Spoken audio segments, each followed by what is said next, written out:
21st part.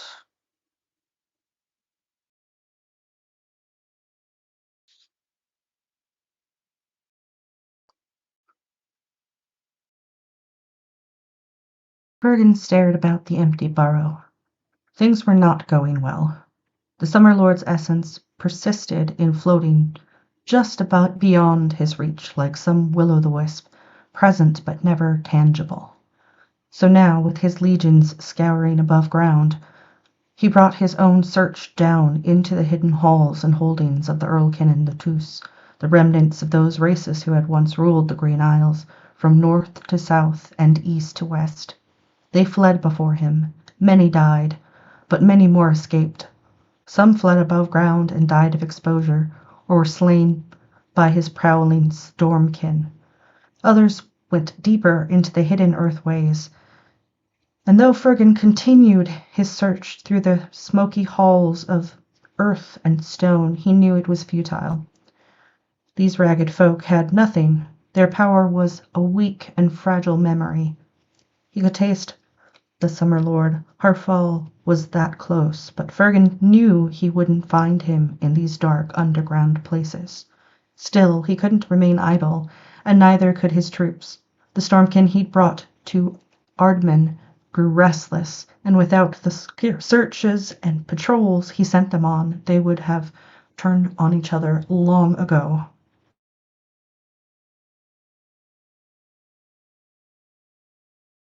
From Galag, he gripped the island from shore to shore.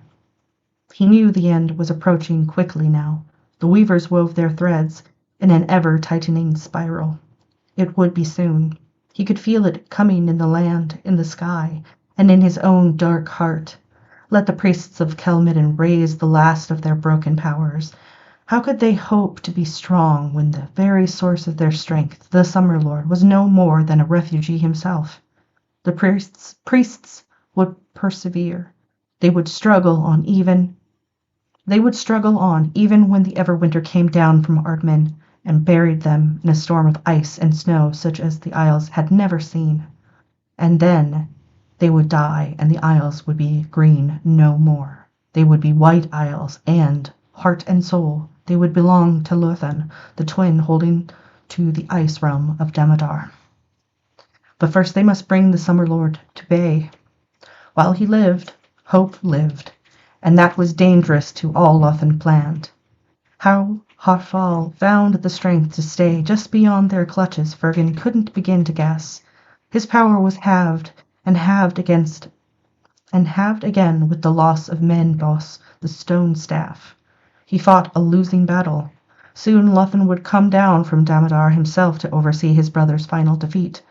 And then Fergan, the last of the captains, would have a kingdom of his own to rule, though it be in the Ice Lord's name. The White Isles would be his. Fergan smiled without humor. He knew it wouldn't end there, not when he knew the winter that stormed so bleakly in his lord's cold heart. Lothan would bring the Everwinter across the grey sea next, to strike into the homeland of the Sermend and beyond. There was no end to his appetite. In time he would strike against his sister's realm as well, and Morninen's rule. The great seas themselves would lie frozen. But first there was the Summer Lord.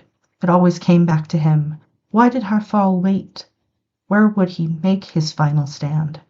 If he waited for the miserly few Summerborn that still breathed, then he would wait forever. He would wait, hiding in some icy hole in Ardman until Fergan dragged him forth and delivered him to Lothan. For those last few Summerborn would soon be dead. Galag would be bringing him their heads. Soon, Galag would come. But why did he take so long? They came with the night that followed Purtong's departure from Pelamashenge, a horde of stormkin. Skis and Diorn, frost giants, trolls, direwolves, and frosts.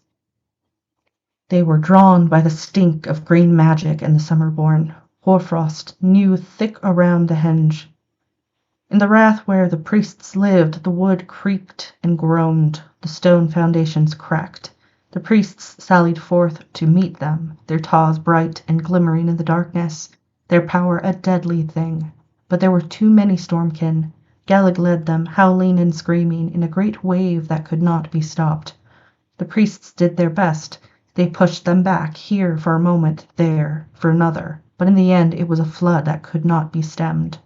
The priests were cut off from the henge. Ske's blade flashed silver in the moonlight, and the blood of the High Lord's priests sprayed the ground. Their flesh froze at the touch of the frosts. Spells cancelled their own. Frost giants and trolls crushed them. Dire wolves ravaged them, and the priests, who were powerful but not many, fell. The younger priests died first. They were newer to their strength and knew peace better than war, knew shapes of gentleness better than shapes that could deal death. But then the older ones fell. Ruthen was torn apart by dire wolves, the silver blade of a slain Ski sprouting from his back as he lashed about. Ernin took the shape of a great bear, but his magics killed only half of the frosts that attacked him. The great stone thrall took the brunt of the priest's ebbing power, then squeezed the life from him while the dire wolves tore at his flesh. And Catha, gentle Catha, she died too. Gallag himself tore her heart from her breast and threw it high into the air, caught it and swallowed it while it was still beating. Then only Penhallow remained. Compared to Pertung he was young, but he was still older than any living man. His heart broke as he saw his children fall one by one. Then rage gave him the strength to work a final great magic. He wore the dragon shape, the shape that the Stormkin feared above all others. But though he killed great numbers of them, even that shape was not enough. The horde tore him to pieces. At length silence lay across the wrath of the priests of Pelamas, a silence that was broken only by the crack of bones as the direwolves fed. Gallag gathered his army. Some left to guard the henge that they were unable to enter, but they would stop others from taking advantage of its strengths. Others he sent on the trail of a Summerborn with the scent of a Skis. That trail led east and north. The remainder he gathered around himself for the final journey to Ardmen, where Fergan waited for them, where the Summer Lord hid, to which the last of the Summerborn had fled. They left the ruin of the Wrath behind them and fared north. When they came to villages and farms holding in Wickenfurley, they paused long enough to kill and then kill some more before faring onward. Umbria had felt their sting. Now Kelmidden knew the cruel hand of Lothan's army as they squeezed the life from its people. And all the while the weavers wove. Part 3. Finishing the cloth. Seasons, they change while cold blood is raining. I had been waiting beyond the years. Robin Williamson from Circle is Unbroken. Sorry, just a moment.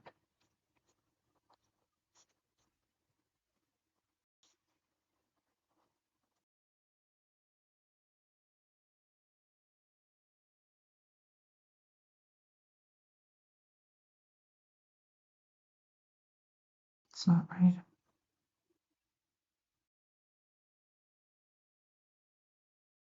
There we go. Okay.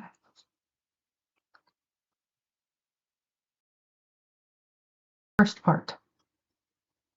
They fared across Wickenfurley, Pertung, Darren, and Carey, 3 brown-grey hawks in Kilmidden's clear skies.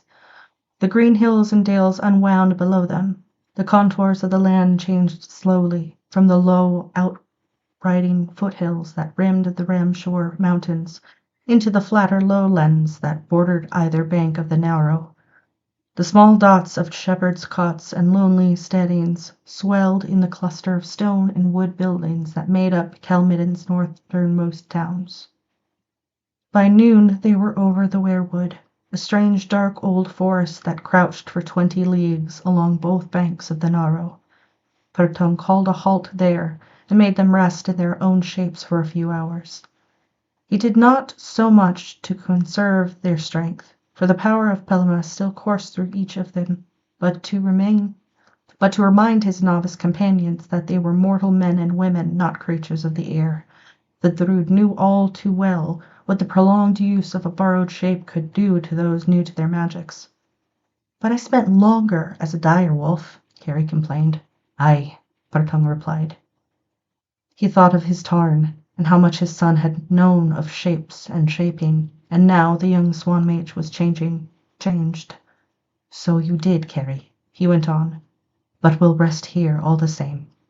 Carrie sighed when she saw that the Drud would not be swayed, but then she thought of Tarn as well. Tarn as the ski's Sanko, Tarn whose eyes had gone cold, who changed, who would have killed the peddler, who'd struck her. All that was true, but at the same time there was an emptiness inside her that Tarn's companionship had filled. She was surprised at how much she missed him, and knowing that he was in danger. But their paths had split, and there was nothing she could do now except carry on and fret under Bertung's stern silence. "It's hard," she whispered to Darren, who was sitting beside her. "He treats us like little children." "And to him," Darren said, "are we much more than that?" Carrie followed his gaze to where the Drud stood hunched against a tree, his shoulders stooped. He stared into invisible distances deep within himself. The oak towering over him was old, very old, but he seemed older still. "All the spells and magic," Darren added. "What do we really know about them?" "Little enough, I suppose, but still." "I know, it's hard." Darren laid his hand on her arm. "But don't forget, Carrie, he's not so different from us in one way. He's lost someone too." "Tarn?" Darren nodded. They flew above the weirwood all that long afternoon, resting on the south bank of the Nara late in the day. After an hour or so, Bertung spoke new names, and they were in the air again, feathered once more as they crossed the strait, 3 snow owls with wings gleaming white in the light of the sinking sun.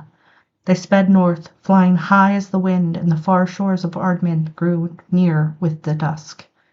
Frost glinted on the beaches, and in the twilight they saw the endless fields of ice and snow spreading north for as far as their keen eyes could see. The air grew sharp with the cold. The winds bit deep. The cold entered bone marrow and heart, chilling, relentless, unforgiving. Carrie's will drained away, and she had to fight to continue. It wasn't the cold or the wind that worked against her, but the sheer immensity of the power ranged against them. Seeing the everwinter upon Ardmen, the endless white hills, there seemed to be no point in going on. This was what they were up against? A power that could lay waste to an entire land. Fergan's presence, his power, sucked the will out of her. If she'd had tongue and throat to shape the word, she would have cried out her protests to Bertung. But she could neither protest nor be comforted while frozen Ardmen, grew ever nearer. The captain's presence thickened in the air. Carrie choked on his power. The everwinter stole her strength. She saw Darren faltering as well, but Bertung flew on, borne by the iron of his will, and they could only follow. And then they were struck from another quarter. Agony cut across Carrie's taw. Her inner silence rang with the cries of dead and dying. She dropped from the sky, her soul shaken by the discharge of power that rocked her senses. Shuddering, she fought to regain control. She lifted skyward, but the terror grew only stronger. The steady sweep of her wings faltered again, and the cold waste that was Ardmain came rushing up after her. She fought to control her fall. Her wings lost their shape, misted, grew solid, lost their shape once again. She fell the last dozen feet in her own body. Her head was filled with the image of Pelimus Henge and its wrath nearby. She saw the priests dying in the Stormkin. Their presence was like an icy hand clutching her heart as they slew and slew. "Carrie!" Bertung's mental cry cut through her confusion like a sharp knife, drawing her back from the vision that had become too real. She drew a long, labored, and rasping breath, spreading her arms as though they were still wings, and struck a towering drift. The snow seemed to reach out and drag her into its cold embrace. She choked on it, breathing in a mouthful. Darkness welled up in her eyes, a swirling that had no end. Then she was clawing her way to the surface of the drift. She looked around to find the others. Darren was hunched over in the snow, cradling his arm, and Purtung, the druid, lay in the snow like a small stick figure, broken and black against the white ground. Then he lifted his head, and she saw the tears freezing on his cheeks, and she knew there were frozen tears on her own. "Purtung," she whispered, what was that? I feel so empty." But she didn't need an answer. She already knew. The vision returned to her, the priests dying in the stormkin howling in their victory. Purtung pulled himself erect and shuddered. He opened his mouth to speak, but the words caught in his throat. "Purtung?" Carrie cried. Panic made her voice brittle. "Dead," he said. His eyes were bleak, unseeing, his voice a husky rasp. "All dead. Penhallow, Katha, all of them dead." The druid lashed out blindly in his anger. Darren fell under the onslaught of the tree wizard's grief. It seared Carrie's taw, but something inside her rose up to confront it, something strong and steadying. It sang the silence that was like music, deep and slow, stately and calm. When it touched Purtung, his eyes cleared, and he gave her a strange look. His anger drained away, and he was ashamed. "That power," he said, with wonder in his voice. He stared at Carrie, and for a moment he looked into eyes deeper and older than his own. There were 100 autumn shades in that gaze, blinding him, binding him. He tore his gaze away, stumbling to where Darren lay, and held the boy's face in his hands. I'm all right," Darren mumbled. "I never meant," Purtung began. His gaze returned to Carrie, wanting to explain to both of them, and saw that she was changed again. The power that had been in her, that had calmed him, was gone.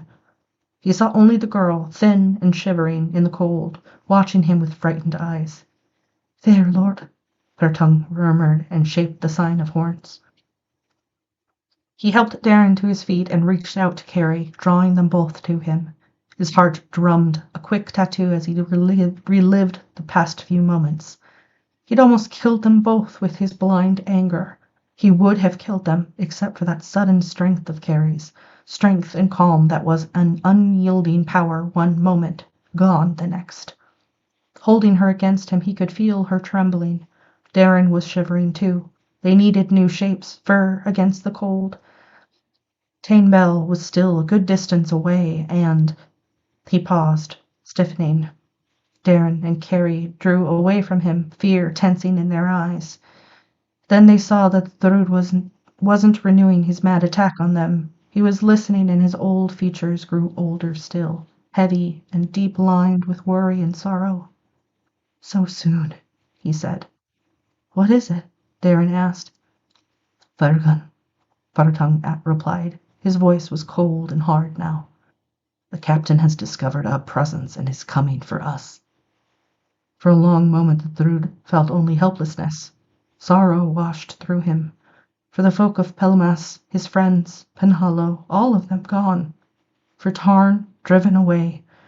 For Darren and Carrie, who must go on alone. Then he drew on the depths of his taw and took the raw power he needed from his inner silence. Fergan was coming, his brother, Fergan. But he would find something other than Summerborn waiting for him. He turned to his young companions. "I will give you names," he said. "Names to take fur shapes and feathered. You must go on alone. I will confront Fergan and follow if I can." "But," Darren began. "It is too late for anything else, Darren. Listen to these names. Remember them. But above all, remember your own names, your own shape. Lose that and the Everwinter, or no, you'll have lost to the Ice Lord." Purtung regarded the two of them, reading the fear and confusion in their faces. Then Darren straightened his back and stepped forward. "Give us the names," he said. His one eye gleamed with the strength of his will. His bruised arm hung at his side, the pain ignored. Purtung smiled to hear the iron in his young ward's voice. Who would have guessed that he'd find one such as Darren when he went searching for the Summer Lord in Gwendenlyn? But the weavers wove, and the threads drew tighter day by day.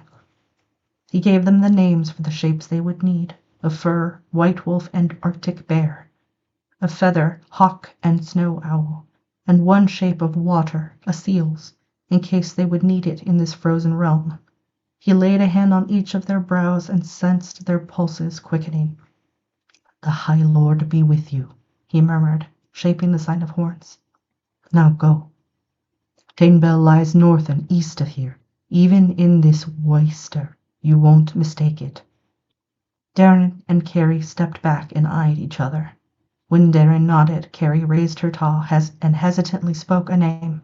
For a moment her form held, then it shimmered, furred, and a white wolf watched Darren and Thrude. "I'll miss you," Darren said.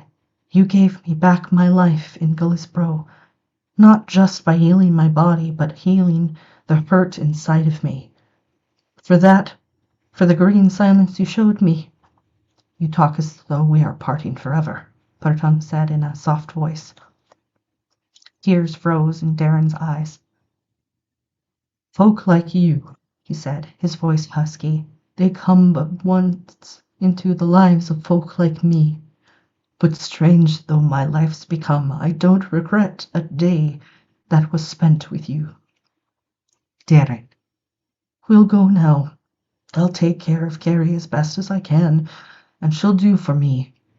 We'll go on to Danebell Peak, though what we'll do when we get there." He shrugged helplessly, then stepped forward to embrace the Druid. "You'll be all right?" he asked as he stepped back. Purtung nodded. He lifted his head. His clear blue eyes sparkled bird bright. He appeared to gain in stature, growing from a slender, brittle twig of an old man into a tree of power, a tree wizard, a Druid. "Then we'll go," Darren said. He closed his eye, furrowing brow, and raised his taw. It responded swift and easily now. He spoke one of the names Purtung had given them. "Go with light," the tree wizard said. "Moon and horn be with you." Two wolves nodded white-furred heads, then departed. The slender one that was Carrie held her pace to that of the one-eyed wolf beside her, who favored one paw. Purtung watched them go with a heavy heart. He didn't like sending them alone, not with Darren's power blossoming with such promise, not with the riddle of Carrie's strange reservoirs of strength still unanswered. And they would need him on this last leg of the trek to Tainbell, but Fergan was coming. Lothan's captain was coming. He had to be stopped here, without Darren and Carrie near to die with him if he should fail. "Come then, brother," he said in a quiet voice. "It's time the weavers wove the end of our tale." Further north, Fergan heard him. Night lay thick around the captain, a black-cloaked figure standing stark against the white, drinking down darkness. But the darkness was in his soul, for the night skies were thick with stars, and their light set the frozen hills to gleaming. Ice and snow and frost, league upon league, for as far as the eye could see. The darkness that lay inside was more to his liking. He had felt the priests of Pelmas die, and he had smiled, until in the middle of that sending from afar, another vision had come into his mind. Summerborn. Here in Ardman, Summerborn and something else, something that challenged him.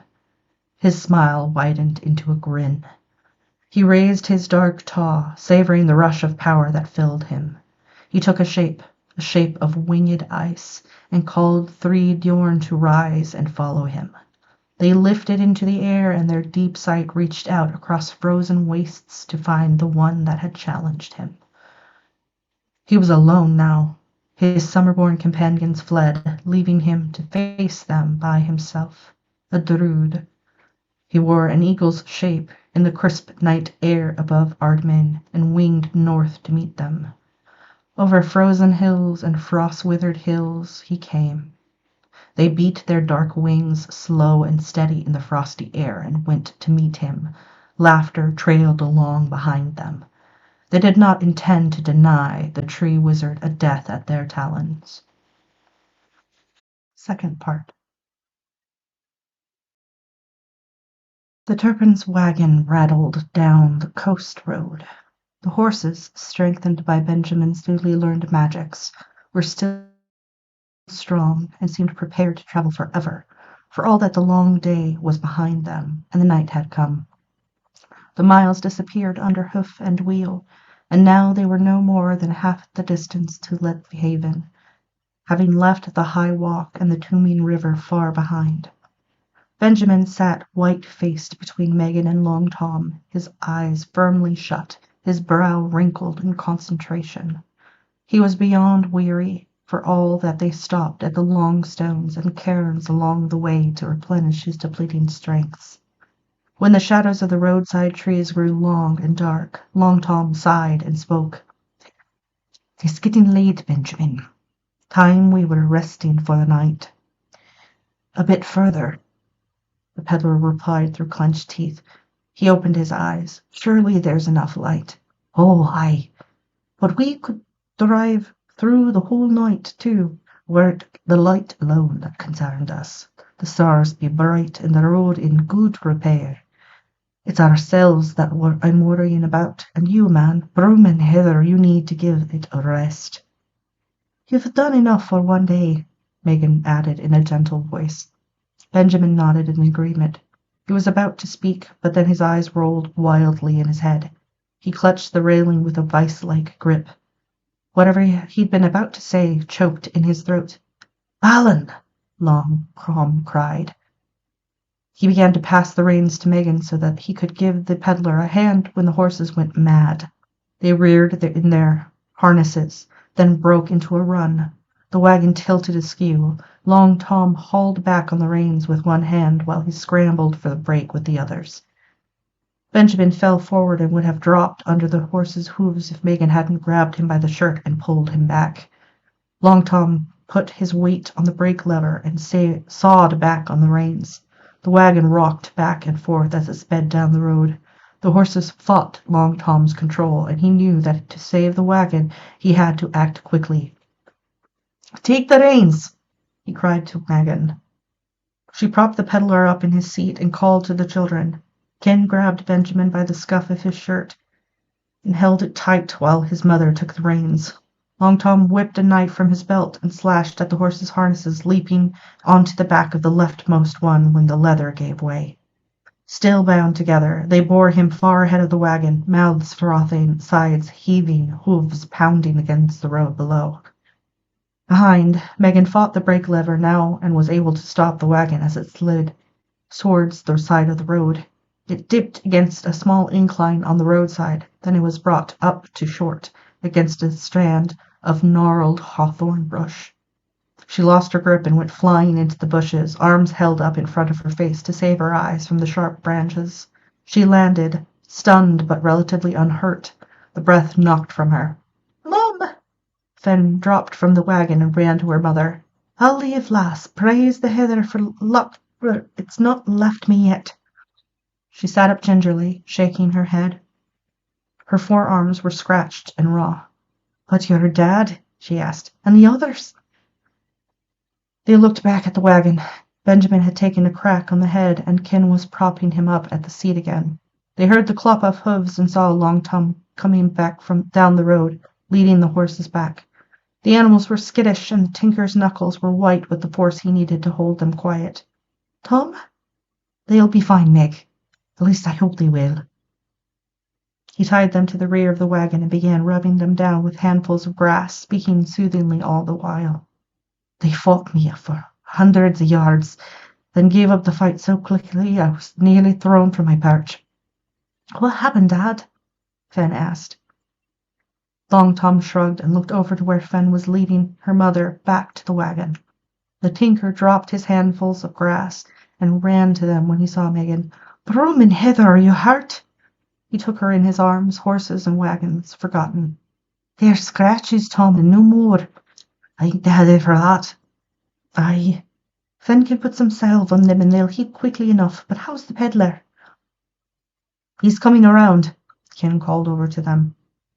He gathered Benjamin in his arms and laid him down in the grass by the roadside as the other tinkers gathered around him. That's a nasty crack he's taken, Long Tom said. He knelt by the peddler. How are you feeling, old man? Benjamin's eyes fluttered. When he opened his eyes, there was such anguish in them that Long Tom drew back. Dead, the peddler said. They're all dead. I felt them die, each one of them. Who's dead, man? A cold hand of fear brushed Long Tom's spine. Oh, Carrie, he thought. Don't be gone now, just when we're coming for you. The priests of Pelmas. Carrie?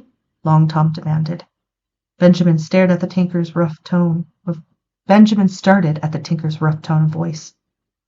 What of Carrie? Megan asked, her voice gentler. And her wee wizard? She's gone. Dead? No. Benjamin frowned, trying to concentrate. They've gone on. Into winter. The Everwinter, Long Tom said, remembering the talking kettle now. They've gone into Ardmalion. Damn! How can we ever hope to catch with them when they've wizardry to spell them wherever they want? He stood up and looked away to the north, brow lined with thought. What now, Dad? Ken asked. We go on, Long Tom replied. Balin, what else is there that we can do? But we'll camp here for the night. I'm sorry, Benjamin began later. They were sitting around the campfire. Long Tom and Ken were mending the cut harnesses, planning how they'd pull the wagon back onto the road in the morning. The peddler had a white bandage around his head. Megan's cuts had all been cleaned and rubbed with morning moon, and the various bumps and bruises of the rest of the family had been looked after. It wasn't your fault, man, Long Tom said. But I've been thinking, tomorrow, let's leave the travelling to natural means. It'll be slower going, but safer too, that's my thought. Benjamin shook his head, wincing at the ache that the motion sent through him. I'm prepared now, he said. If something like that should happen again, I know enough now to cut off my contact with the horses. I don't know, Long Tom, what else can we do? Do you want to plod along and be too late to help anyone? I'm beginning to wonder what use will be anyway, the Tonker replied. You're thinking of giving up? No, Long Tom frowned. But they're always one step ahead of us, and Balin, they're like a league to an honest man's pace. Megan put a hand on his knee. Setting aside the harness he was working on, he drew her close. What do you think, Meg? He asked. What shall we do? Go on, she replied. And if they use their wizardry, it seems that we can only use what magics we've got to keep up as best as we're able. I'll keep a close watch, Benjamin added. Believe me. But we've got to go on. We're not much. Maybe not compared to the Stormkin and all their power, but I feel we'll be needed still. Long Tom frowned, but he finally nodded. Aye, he said. I suppose so. He was thinking of the power raged against them.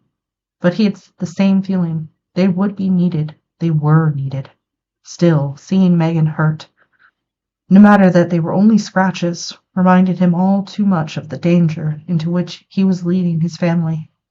What had happened today had only been the result of some kind of aftershock, some wizardly reaching across the miles to touch them. What would they do when they faced the Stormkin face to face? What then? But Megan and the children would never let themselves be left behind, and he knew he had to go on. He hugged Megan again, then went back to working on the harness. Ken set aside his now finished piece and went into the wagon, motioning Fen to follow. A few moments later, as Long Tom worked on the leather, he heard the plunk of Ken tuning his strings and the sound of the bow drawing a long note from the fiddle. Long Tom smiled at Megan as the pair of them returned to the fire. Ken woke up an old dance tune while Fen's cittern dropped a waterfall of accompanying notes behind the melody. There was always this, Long Tom thought. No matter the danger, we traveled together. He returned to his task, his fingers fairly flying over the leather as he braided the straps back together, one booted foot tapping rhythm on a stone by the fire. Aye, they had this, and no matter what else, they would have these moments to remember. They would go on, for Carrie was somewhere ahead and she needed them. She had no family except for them, so they'd go ahead and be damned to anyone who stood in their way. Hey Z, how's it going? Thank you so much for bringing your folks over. Well, you know who I am, I'm sure, but I'll go through the whole shtick anyway. My name is Wayward Bart. I usually just go by Bart. That's the noun. I am a reading streamer for the most part, but I do dabble in additional things. Right now we're in the middle of Eyes Like Leaves by Charles de Lint. We are on page 270 and getting very close to the end. It's been very, very adventure-driven for the past couple chapters. But with this being the third act, I'm pretty sure it's going to come to a rousing conclusion soon enough. How's the game? If you guys got a raid and run, I totally understand. I know it was a pretty long one, so. But I hope it was fun. I hope you guys had a good time.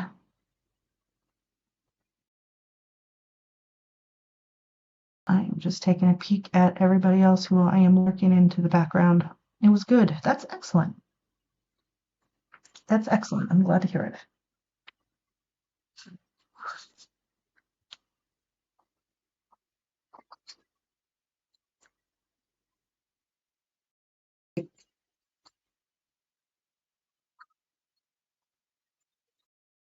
All right. Take the second to do myself a little stretch. Oop, knocked my water over at the same time. Good job.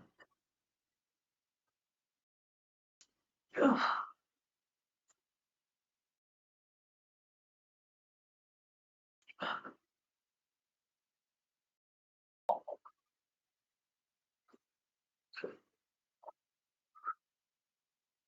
Stay still now. Oh, okay.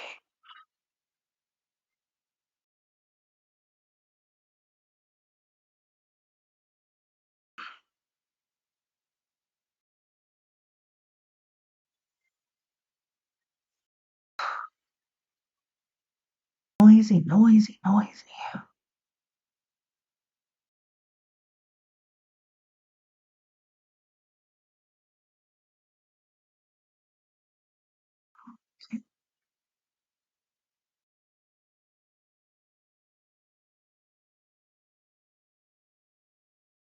Let's continue, shall we?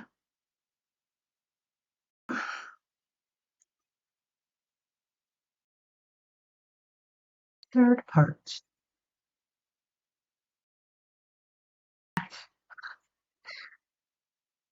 When Tarn escaped from Purtung, he let the forest swallow his ski's shape, determined to escape the confusion inside him by running it into exhaustion.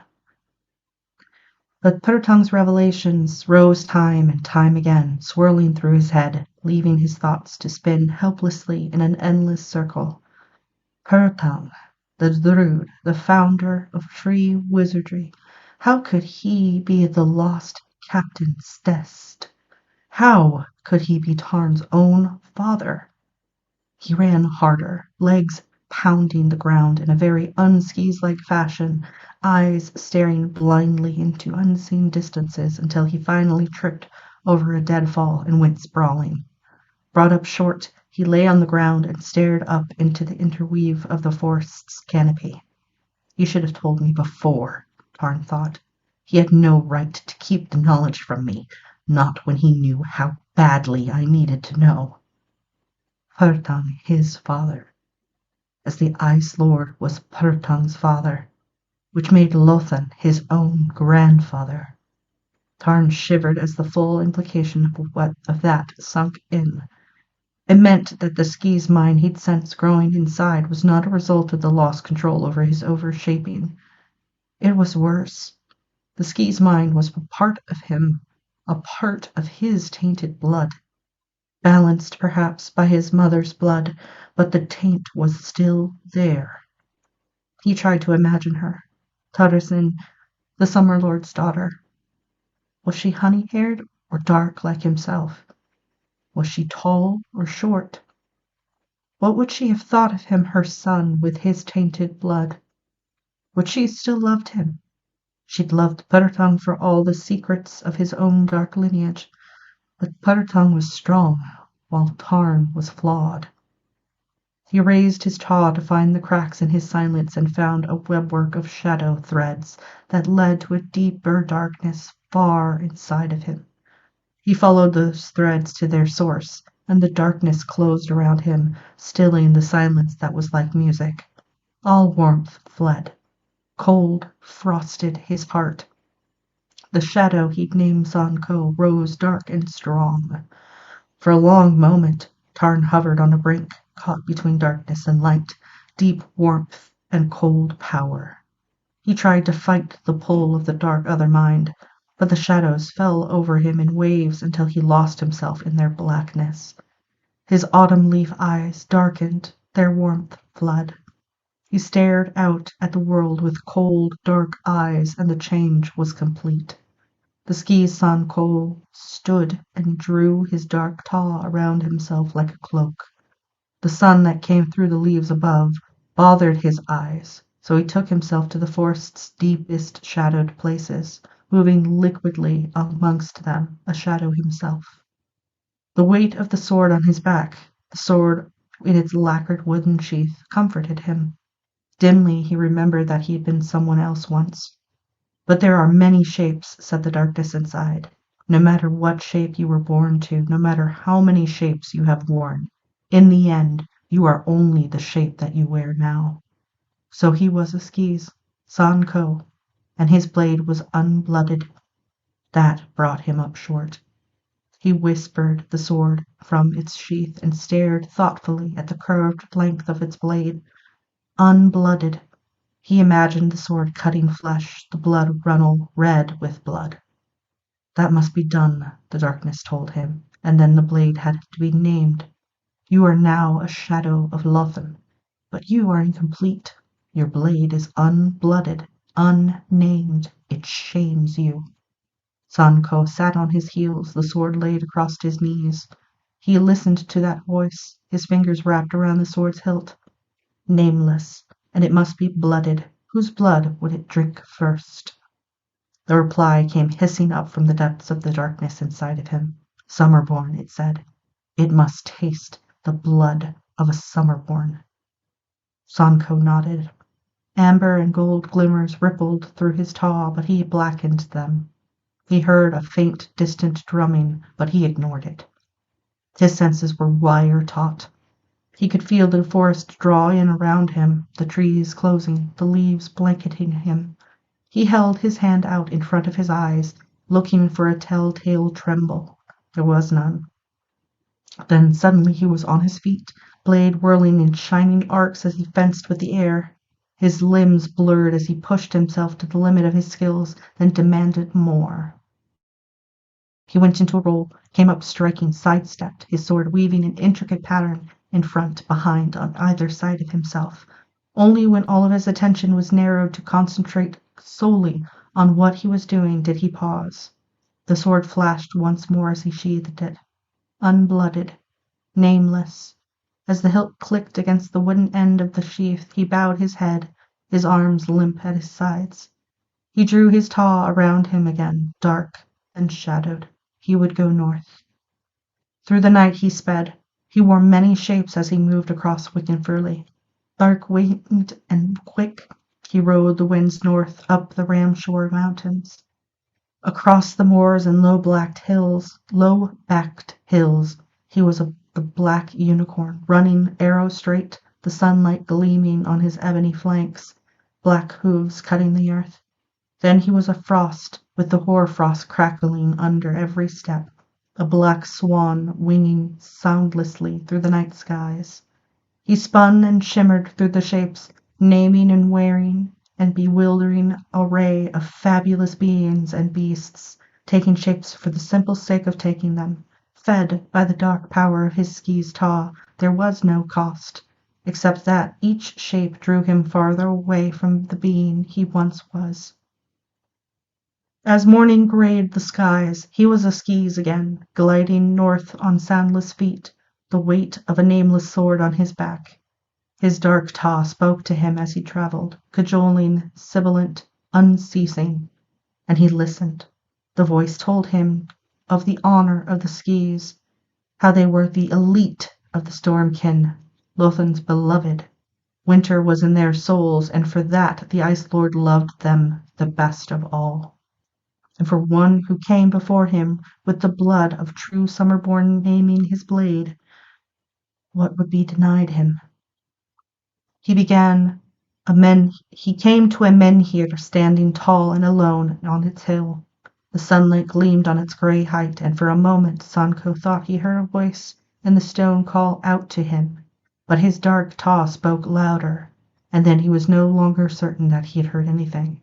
He gave the long stone a wide berth and hurried on. Afternoon shredded into dusk. Uneasiness crawled through Sanko as the twilight deepened. He paused to look back the way he'd come. The long hills appeared empty for league upon league. No one was following him, but the sensation that there was something just out of sight watching him remained. The voice in his dark taw grew louder once more. He silenced it, suddenly irritated. Then he listened to the deep quiet that followed and heard the unseen distances speak. The dusk was deep now, blackening into night. Not really sure why he was doing it, Sanko opened himself to the distance. He let his deep sight reach across the leagues. His spirit read the voices that the wind carried. His uneasiness grew. He sensed a great golden power, rich and earthy, beset by shadows, cold shadows, Stormkin. Revulsion spread through him until he remembered. He was a skis. He was Stormkin. Then his legs buckled under him and he fell to his knees. He bowed his head until it touched the ground and let his mind fill with the vision that his deep sight brought him. It came from Pelmas Henge. Across the long leagues he'd traveled. He saw the priests die in their henge, felt them die as though he wore their bodies, felt the glee of the Stormkin as they slew and slew and slew again, and it sickened him. He quivered and trembled, his body flickering from shape to shape. With each priest's death, a deeper despair knifed through him. He moaned and the ski shape returned to him. Superimposed upon the vision of the dying priests came another vision, a future, a weaving of the weavers that had still to happen. He saw the skis Sanko grow tall and terrible with his power, vying with Lothin's captain for the position at the Ice Lord's right hand. Each of them worked a deed more foul than the others to win Lothin's approval. Sanko saw himself killing a wizened grey-beard and a one-eyed boy, then take a red-haired girl and tear her living heart from her breast to offer it to the Ice Lord, bloody and still beating. He saw Lothin's mocking grin and Sanko screamed. He tore at the ground with his hands and a long inhuman wail tore from his throat. He ripped the hood from his head and rolled his face against the rough earth. His salt tears mingled with the dirt, muddying his face. Streaked and marked, he lifted his head to stare at the sky. "No!" he cried. He drew his sword from its sheath and broke the blade across his knee. He shattered the lacquered sheath against a granite outcrop. The first vision was real. The priests of Pelmas were dead. That could not be changed, but the other. Sanko called a name into the air, and his ski's shape fell from him. Small and trembling, Tarn Gladmir huddled on the hilltop. His breath came in ragged gasps. Dead, he thought. They're all dead. Partam's friends, the Summer Lord's kin, dead, and Purtung himself, was he dead too? Tarn knew the answer as soon as he asked himself the question. North. Purtung had gone north with Carrie and the one-eyed boy. While Tarn had given himself over to the dark half of his soul, they had gone into the Everwinter to fight the Ice Lord. While he'd worried over his own importance, wallowing in self-pity, they'd gone on. He shuddered as the past few days returned to him. Something pulsed on his brow, and he lifted a hand to his mud-streaked forehead. His moon mark was warm to the touch. Did that mean the darkness inside was gone? Was he free of it? The threat ended? No, that was a child's hope. It was part of him. It had been born to him and would never be gone. All he could do was bind it and take care that it never broke loose again. He sat quietly for a long while, and slowly his trembling stopped. Warmth returned to his icy limbs, fired by the deepening of his thaw. He began to sing, slowly, softly. His voice was thin and weak still, but as the green silence rose to greet the music, his voice deepened, and then he tapped a power that lay in the hills themselves. It was an echo of the Distaw, the deep silence of the Isles. It cocooned him with warmth, and his voice carried far from the hill where he sat, a bittersweet sound that held all his heartache in its notes. The green silence that was like music built more strongly under his voice, coloring its strength, deepening its magic. The taw of the hills, hoary and old, mingled with his own. The last remnants of his preoccupation with his own importance stripped away with that music.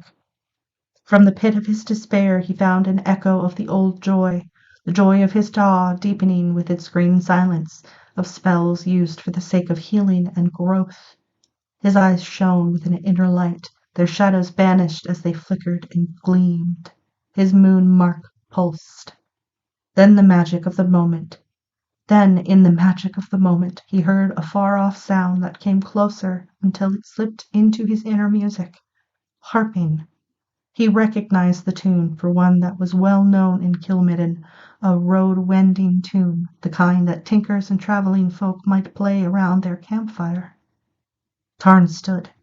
After a long moment of indecision, he spoke a name into the night air. His body compacted, feathered, and in swan shape he winged northward. The hills shone in the starlight, reflecting the calm silence of the stone that was their backbone. Then he saw the fire from a neighboring hill, its light flickering on the shadowed figure. A menhir towered over both the harper and the fire. Tarn made his way to the hill, dropping from the sky with his wings spread wide. The harper's eyes widened as he watched the swan shape shimmer to become Tarn. He drew a thick chord from the bass string of his instrument, then let his hands fall to his lap. The two men regarded each other over the fire until the harper finally spoke. "I was told nothing evil could enter the space of a long stone's guards," he said. "So welcome, traveler." A shadow crossed Tarn's eyes. Nothing evil, he thought. This small sacred space needed a new guardian, but all he said was, "Thank you." The harper set his instrument aside and motioned to a pot of herb tea that was sitting on a small stone by the fire. When Tarn nodded, he poured a cup brimful and handed it to him. Tarn cupped his hands around its warmth and sipped. "My name is Wren Brierson," the harper said. "I'm bound from Helmus Henge. And you? Was it your voice I heard a few moments ago?"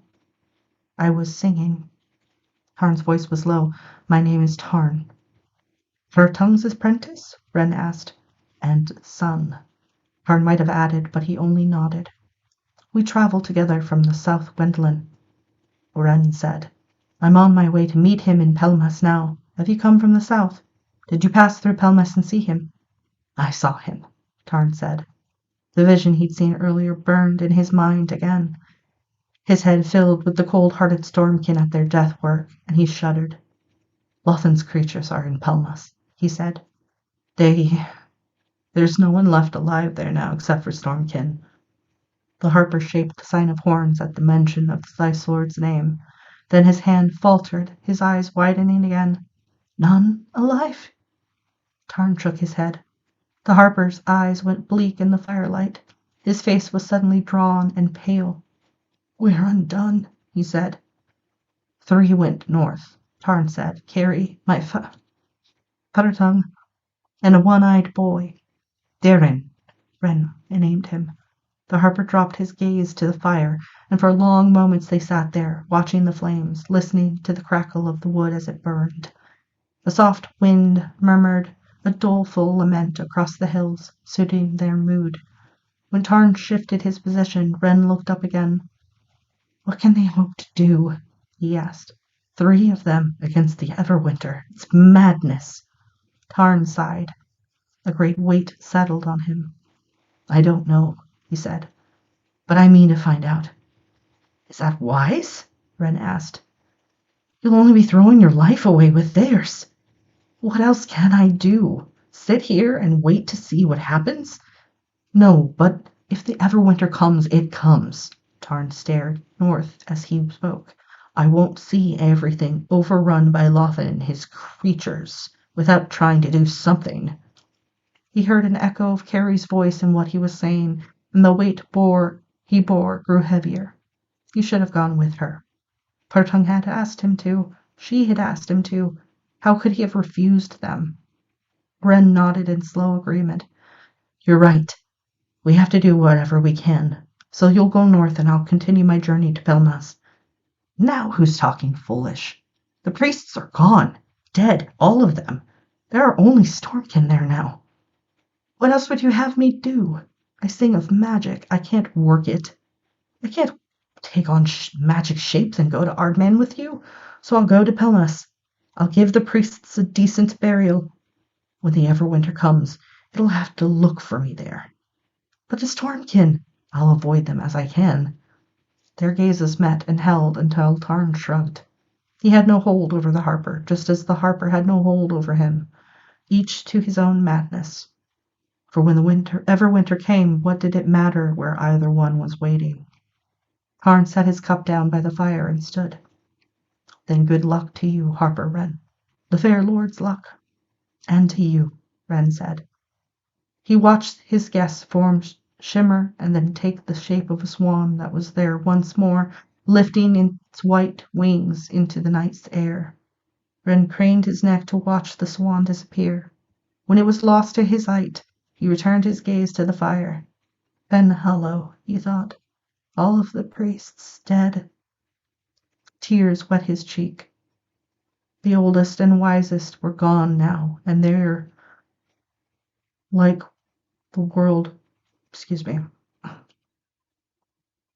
The oldest and wisest were gone now, and their like the world would never see again. The world. It would be frozen world with the weight of the Everwinter upon its dark, fair dales. He took his harp onto his lap once more. Touching the strings, he drew a series of mournful chords from it. Then he began an old lament and poured all of his grief into the tune's sparse notes.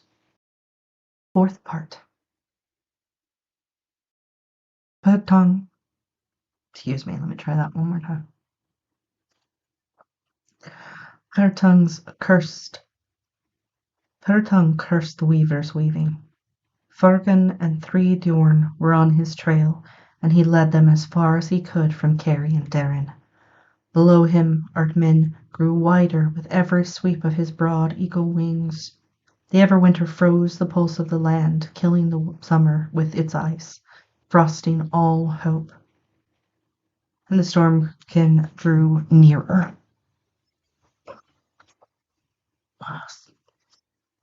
And the Stormkin drew nearer. Brother, he thought to himself, blood of my blood. I hate him, but can I kill him?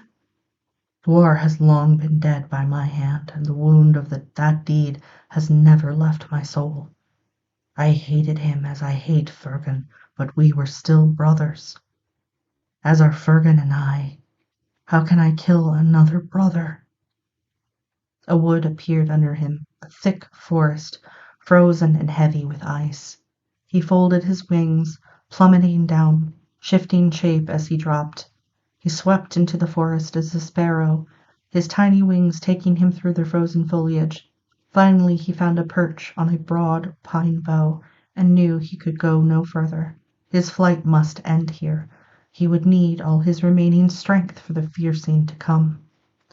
The power of Fergun's presence fell upon the wood. Iced trees withered. Small creatures squealed in their dens and burrows. The wood shrieked as the remaining birds rose in a confused flock. Pertung joined them, gathering the last ebbs of his weary taw as he rose. He thought of Tarn and of Terrasen. Tarn with the skee's shadow eating into his soul. Terrasen slain, her bright eyes dimmed and glassy. The cold earth covering her. And Penhallow, dead now too. So many summer-born slain. He tapped the deep wells of silence inside him for the strength to finish this last battle. 1,000 tiny spells webbing the whole of the isle dissolved as he released the part of his taw that maintained them. In Fairland, a cairn held together by his magic crumbled. In Kerman, a thrall woke, freed at last from his stony prison. In Umbria, the shades of dead kings stirred in the Berwyn mountains. In Kelmidden, a wild hunt was freed from Durgwith wood and rode to dawn skies, its hounds baying, its riders led by a horned woodlord. In Gwendolen, a long stone cracked in the Garlwood, its power fading until it was lost. For through the years, Pertung had walked the length and breadth of the Green Isles, mending the old broken stoneworks so that their power returned, binding the small evils so the Isles could be safe. But now he broke all those spells and bindings, calling the power back into himself. Gathering that strength, he lost his sparrow shape, and then he was a squirrel racing along the pine boughs, a rodent in the bush, a wren rising upward to break through the forest's upper foliage. Next he took the shape of a white dove. His deepest silences were tapped now, but still he wasn't done. Delving even deeper inside, he drew up that echo that carried of the day that bound the Isles, the greened deep silence that was older than the Earlkin, the Toos, or the Dathanan. The dawn was breaking. His dove shape rose high in the morning air, white wings achingly bright as the sun caught them with its light. Fergun and the Stjorn were waiting for him. The captain wore a shape of a winged ice, a cold, impossible shape drawn from Damodar's frozen wastes. The Diorn were paler reflections of his power, smaller shapes. Pertung darted higher still, garnering his strengths to their final depths. The power built up inside him until his soul burned with its potency. He loosed the names that bound the Diorn, stripping them to their essence, the names that thrust so deeply inside them that their souls were wrenched from them and their bodies plummeted downward, shifting as they fell to return to the shapes they'd been born to. Pertung circled higher, and the captain followed. Fergun's power crackled in the air like quick, sharp thunder. The two wolves crouched in the shadow of a drift, whining, tails between their legs. One spoke a name inside its mind, and then Carrie and Darren huddled together against the cold, a cold that iced their souls more than their frail bodies. "Darren?" Carrie asked in a quivering voice. What was that?" They could sense the battle between the captain and Pertung as though it was happening in their minds. "I told him," Darren said, tears freezing on his cheek. "I told him we wouldn't see him again." Carrie clutched him more closely, trying to find some comfort, to give some comfort. But all she could do was shiver. The deep cold cut through to their bones, pierced their souls, while the fiercing of the two wizards battered their inner senses. "Oh, Darren," Carrie said as she tasted the captain's fury and understood his strength. "We've got to help him." Darren lifted her head, his fingers under her chin. "How?" he asked, a single eye blank. his single eye bleak. The dove and the ice shape of the captain jockeyed for position. Mist steamed as Pertung withered Fergan's icy blasts with spells of flame. The Druid dropped down, skimming the forest, his foe on his tail. He spoke a word and the trees lifted their branches to entangle Fergan, but the frozen limbs were brittle and thin, shattering under the captain's own spells. Pertung swung upward again, weaving a strange path in the air that formed a rune of white fire, blinding and bright. The captain's shape mutated as he passed through it. His anger intensified. His power seemed to double. Pertung poured all his physical strength into his wings to escape Fergan's next attack. Benjamin sat up straight, face beaded with sweat, eyes rolling. He stared north and distances dissolved.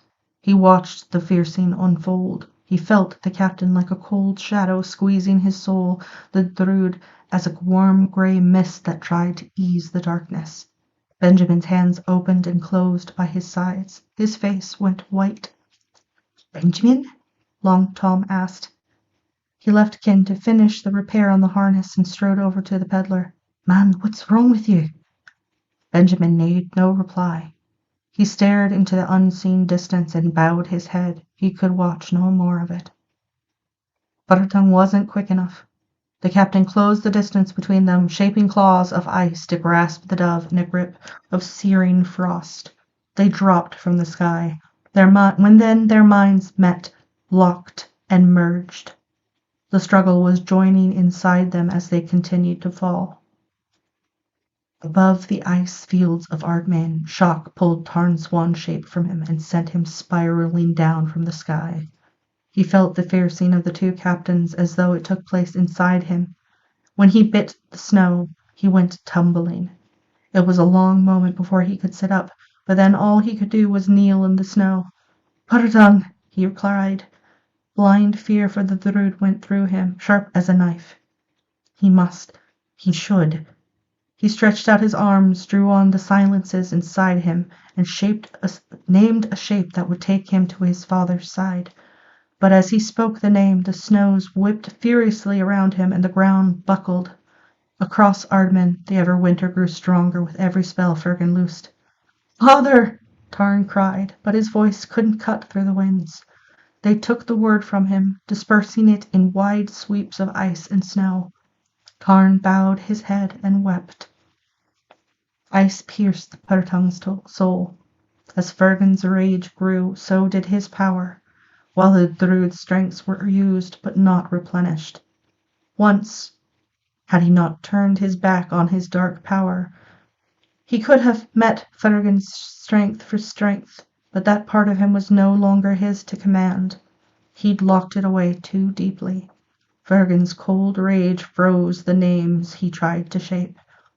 The captain lashed him without mercy, the whip of his strength battering the Druid's soul as it tried to pierce Pertung's defenses. Their minds merged again, Their merged minds struck at one another, seeking position, better purchase. Each tried to weaken the other while bolstering their own defenses. And then, as their memories merged, they knew each other's secrets. "No!" Fergan cried, seeing the truth revealed in Pertung's mind. The captain went mad. "Kinslayer!" he roared. He attacked the Druid with every strength at his command, but he knew. Let me try that again. He attacked the Druid with every strength at his command, but he was an instant too late. Pertung called up the power of the Distaw, the power of the green deep silence that bound the Green Isles, hidden until now behind the knowledge that he and Fergan were brothers. For a brief moment he tasted its potency, then he let it go. Power roared through the Druid, firing his soul. It was too much for any one mind to bear, and joined to his brother, mind to mind, he knew that they would share one last thing in this world.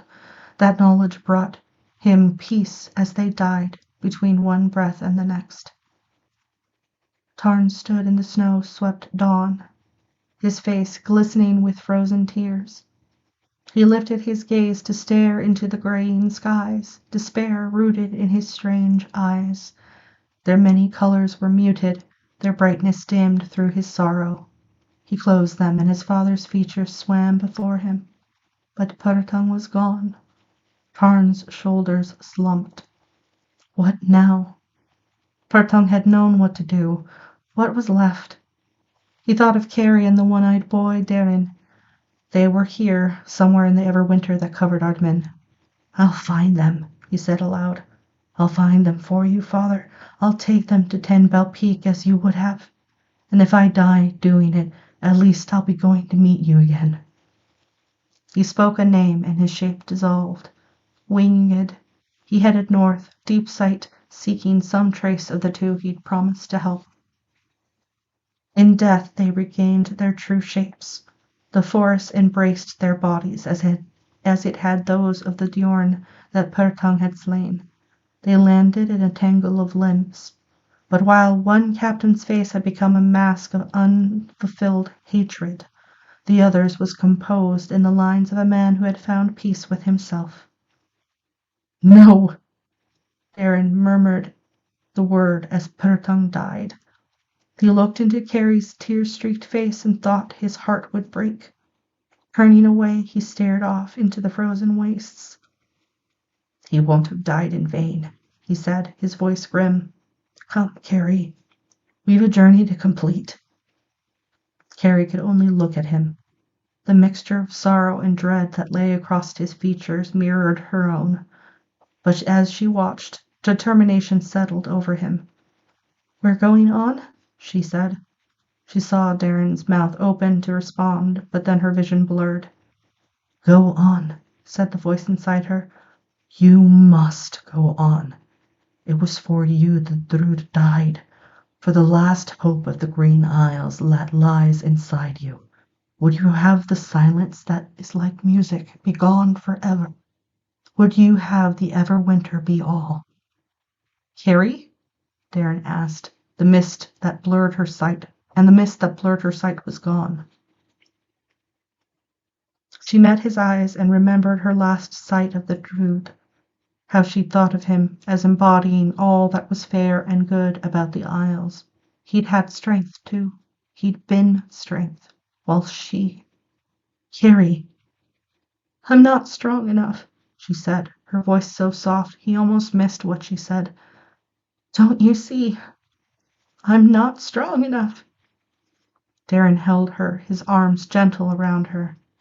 "None of us are," he said. "But we have to go on all the same. What else can we do now?" Carrie laid her head against his shoulder to take a moment's comfort, then pulled back and nodded in agreement.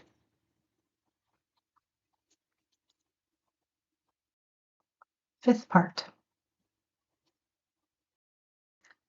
Darin knew they were ill-equipped to survive the Everwinter in their own shapes, but he could delay no longer. His own thoughts were already entwined more and more with that of the wolf he wore. Hunger gnawed at his belly, and every scent they crossed distracted him. But though Purtung was gone, one of the Druid's last lessons stood out sharply in the young prentice's mind. Untrained as they were, if they held a shape too long, they would become that shape forever. Only it was so cold without the wolf's fur.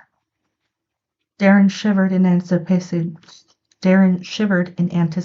of the change. He shot a glance at the sleek she-wolf trotting at his side. Her muzzle was crusted with frost, and from time to time she stumbled with weariness. Darin fought back a new upsurge of wolf thoughts as he tried to concentrate on finding them some shelter. A hollow or a cave. If they could get a fire started and keep it going, they might have a chance. When they came to a cleft in the snow-covered rocks, he left the route they were following to investigate. Harry stayed by his side, unquestioning. The cleft, he discovered, was the beginning of a ravine that led northward. The wind funneled along its length, howling and tossing powdery snow in their faces. The wolves bent their heads down, threading their way around the drifts that wouldn't bear their weight. Maybe a winged shape would be better, Darren thought, then dismissed the idea. The wind would blow them all the way back to Kelmidden. He padded on, gaze sweeping left and right as he searched for shelter. He almost passed the cave's entrance. It was tucked away behind a fall of broken rocks rimmed with frost and snow, but he caught the black hole at just the right angle and led them into its promised comfort. As soon as they rounded the rockfall, the wind lost its main thrust. Then they were in the cave. Darren indicated to Carrie that she should go deeper before he called forth the names that would free their true shapes. He stumbled to his knees, weary beyond belief. A dull hammering began in his temples. He wanted to drop where he knelt. Turning, he saw Carrie stretched out on the cave floor, half lost in the shadows. Her eyes were open, mirroring his pain, but she didn't have the energy to move. It was up to him. He drew the tinker blades from his belt. Carrie had shared Long Tom's gift with him so that they would both have one. He used it to shred wood for kindling. The cave had that at least. No logs, but a plethora of sticks and branches. As he worked, he tried not to think about what sort of creature would find this sort of den comfortable, just so long as it didn't return. But the cave had an air of disuse about it, and with the deep bite of cold and the wind still howling beyond its entrance, he was more concerned with getting the fire started. Even the wolf shapes had felt the sting of the Everwinter. They needed warmth now. If the smoke from their fire brought trouble, they'd have to face that moment when it came. But he couldn't imagine what sort of creature would be abroad in this foul winter. The answer hissed in his mind. Stormkin. He shut the thought away. Scraping flint against steel, he blew on the first glimmer of a spark. The shredded wolf caught. The shredded wood caught. And he added more fuel, estimating how much they had before they'd have to go looking for more. An hour, perhaps? When the fire was going, he helped Carrie over to take in its warmth. Then he twisted some of the longer twigs into a rough torch, lit it, and went exploring deeper in the cave. His head still pounded, and he found the flickering of his makeshift torch's light hard to follow. Each flicker appeared to be timed to the throb in his temples, accentuating the pain. The cave ended after a sudden turn to the left. At the blank wall, Darren gathered more sticks and some dried dung he found there. He returned to the front of the cave, satisfied now that they'd only had one direction from which to fear danger. Carrie was sitting up when he got back. She huddled near the fire, so close to the flames that he was sure she'd singe her hair. He looked up at the sound of his footsteps. She looked up at the sound of his footsteps. Her eyes were dull with pain.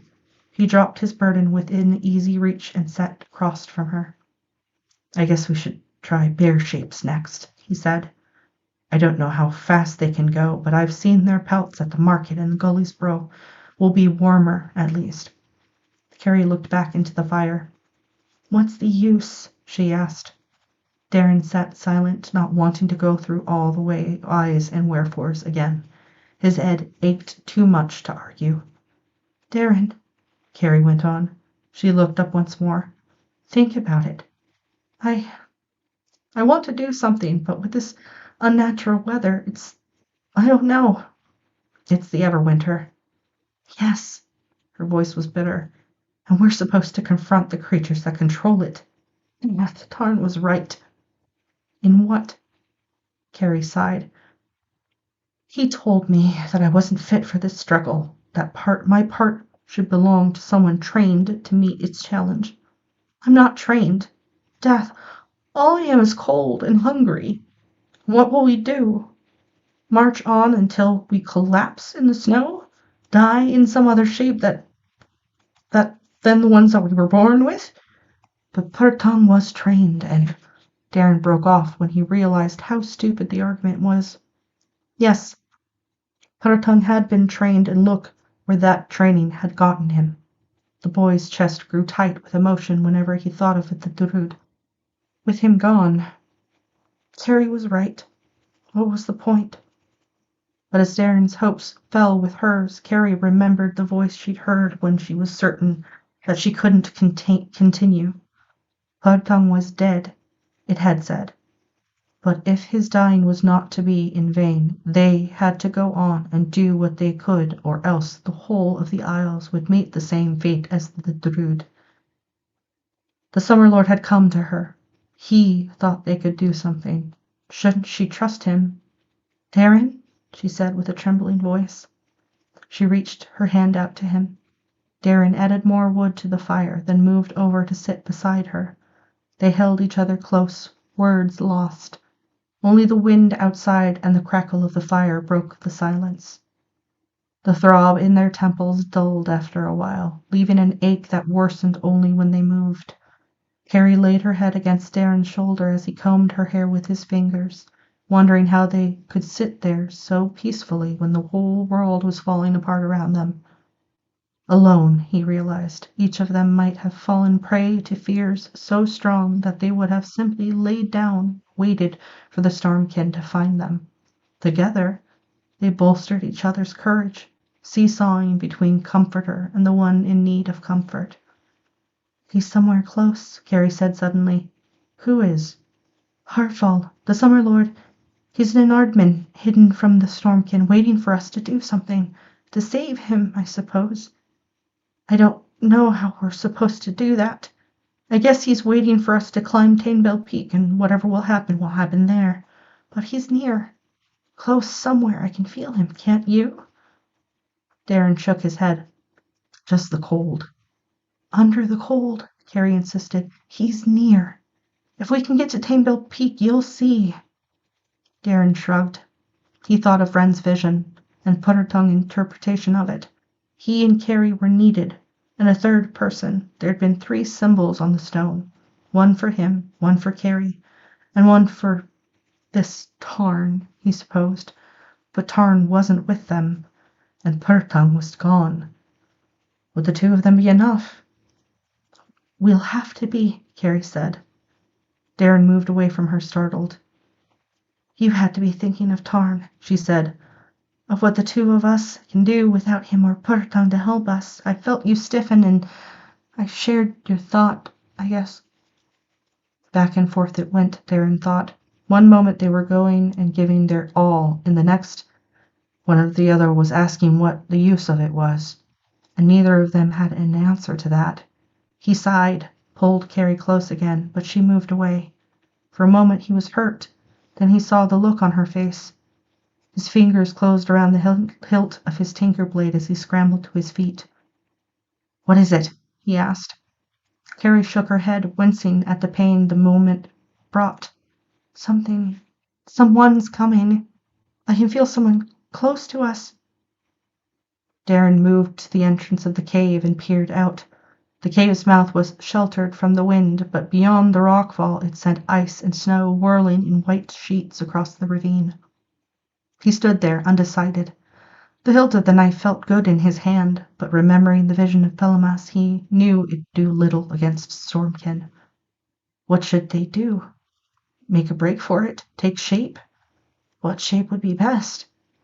His head ached as he fought to think clearly. He wasn't cut out to be a leader, but with Carrie looking to him for guidance, he had to think of something.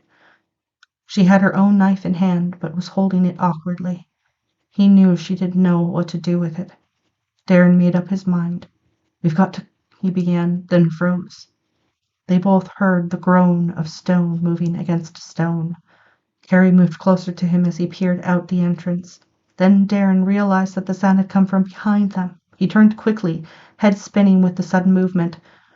With the knife held out before him, cutting edge up for close fighting, he took a couple of steps into the cave, then froze again. His deep sight cut through the shadows at the back of the cave. Beside him, Carrie gasped as she too saw the strangers. There were 3 of them. Small men, not one of them standing as tall as Carrie, with dark skin and jet black hair. They wore fur leggings and tunics, and fur cloaks, and each of them held a rude bow, arrows notched and drawn back, feathered ends at their swarthy cheeks. They moved aside, and 2 more filled the back of the cave. Darren hesitated, not sure what to make of them. He held a name on the tip of his tongue, but wasn't sure he could say it. that they could shape change too and be gone quickly enough. But 2 knives against 3 drawn bows weren't very good odds.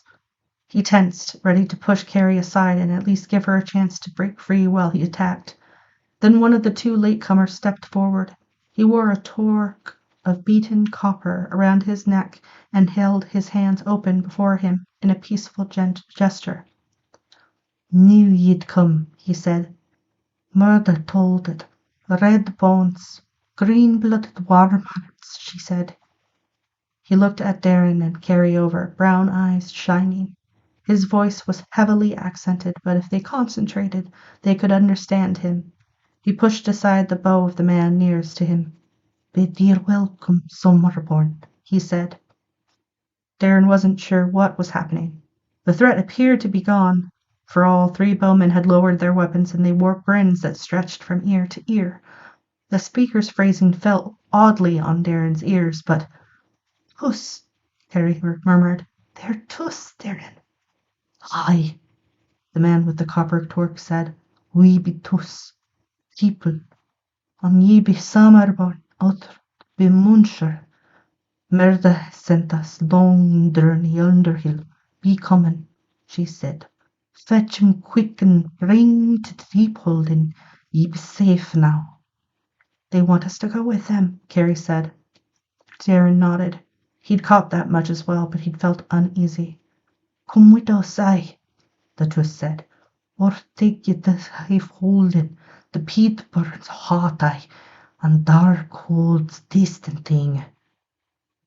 Pushing back the ache that still pulsed in her temples, Carrie raised her taw. Her deep sight had cut through the shadows. Now her taw reached for the stranger's spirits. She smiled as she met their thoughts. They were old, deep, earthy thoughts that held only warmth and kindness for them. "Thank you for coming," she said to them. She touched Darren's arm, motioning him to put his knife away. Darren nodded, willing to give her the lead since she seemed to know what she was doing. He sheathed the tinker blade and took Carrie's hand, forcing a smile onto his lips. Legends come to life, he thought, regarding the Tuss. But then, so were the Stormkin. "How do you know we'd be here?" he asked. "Smell ye, we did. Good, clean smell, not Stormkin." Earth's crooked fingers shaped the sign of horns. "Not markers stink. Murder said he'd be near, so we looked. Deep and far on the hill. Smelled ye here." He stepped back, motioning behind him, where the back of the cave now opened into a tunnel. "You come," he said. "Meet Murder. She knew you'd come." He tapped his finger on his chest over his heart. "Good mother she be. Kins moon magic and read the bones. Earlkin she be."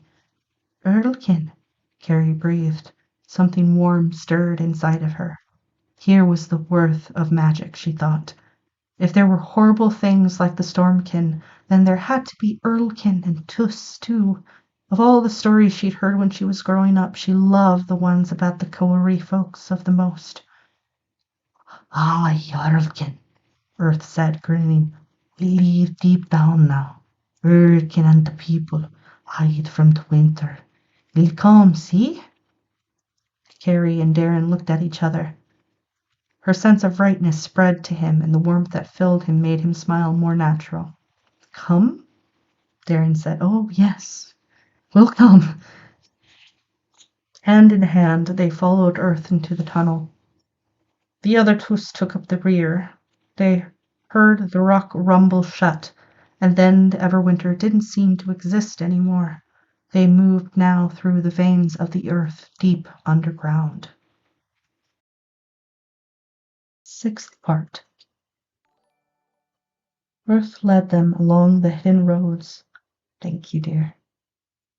Earth led them along the hidden roads of the Tuss, down into the heart of the earth, until after a long journey they came out in a cavern that was almost 100 feet long, 40 feet wide, and very warm. Peat fires burned in rudely made hearths. The smoke drained through the hollow updrafts so that there was little smoke in the cavern itself. Here and there carved bowls were set out. Inside of them was a liquid that gave off light, not bright light, but more like twilight in a deep wood. Furs were scattered on the stones around the hearths, and folk were gathering in small groups upon them. Most were the swarthy Tus, though here and there were folk of a different race, tall figures in comparison to the diminutive Tus. They were the Earlkin, the wood earls of legend. Their hair was long and golden, braided for the most part, and they were slender and thin-featured. Under their furred Tus cloaks, glimpses of green and rust cloth showed through, embroidered with gold threads that glimmered in the dim light. They all appeared young, but there was an oldness in their eyes, age and an aura of mystery. Darren and Carrie stood for a long moments at the entrance to the cavern, taking it all in and savoring the warmth. It washed over them, driving the cold from their bones, the ice from their hearts. Their escorts, except for Earth, left them there, hurrying off to their own clan hearths. Earth touched Carrie's arm. "Come," he said. "Fire's a-burnin' and root broth's waitin' for ye." Under the curious gazes of the clan folk, he led them across the cavern to where a tall Earlkin woman waited them, her golden braids spilling down to her waist. She lifted one of the bowls of light as they approached. "Moon water," Earth explained in reply to Carrie's question. "Earlkin magic, but 'tis faded and pale now. Need the moon to grow bright again." The waiting Earlkin held up the bowl to each of their faces when they reached Carrie.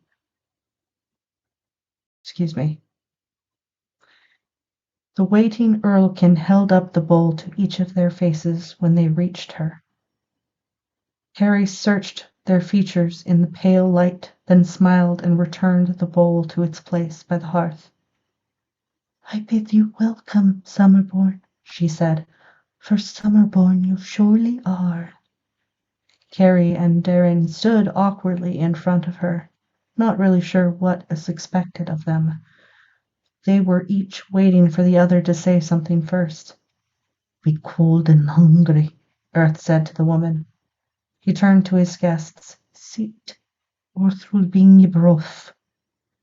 He ushered them to places on the furs by the fire and spooned broth into 3 roughly hewn bowls. Darren nodded his thanks when one of them was thrust into his hands.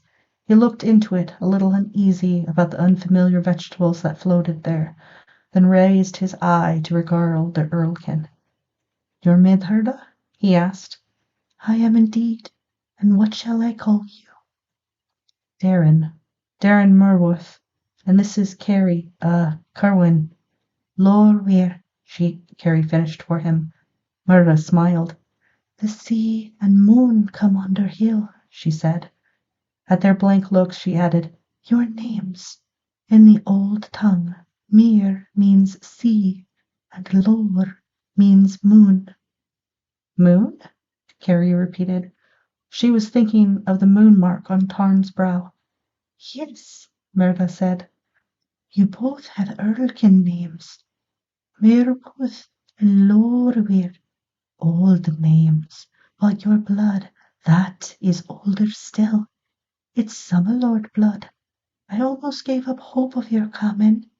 I felt the captain die, he and the Drew alike, and yet so unalike.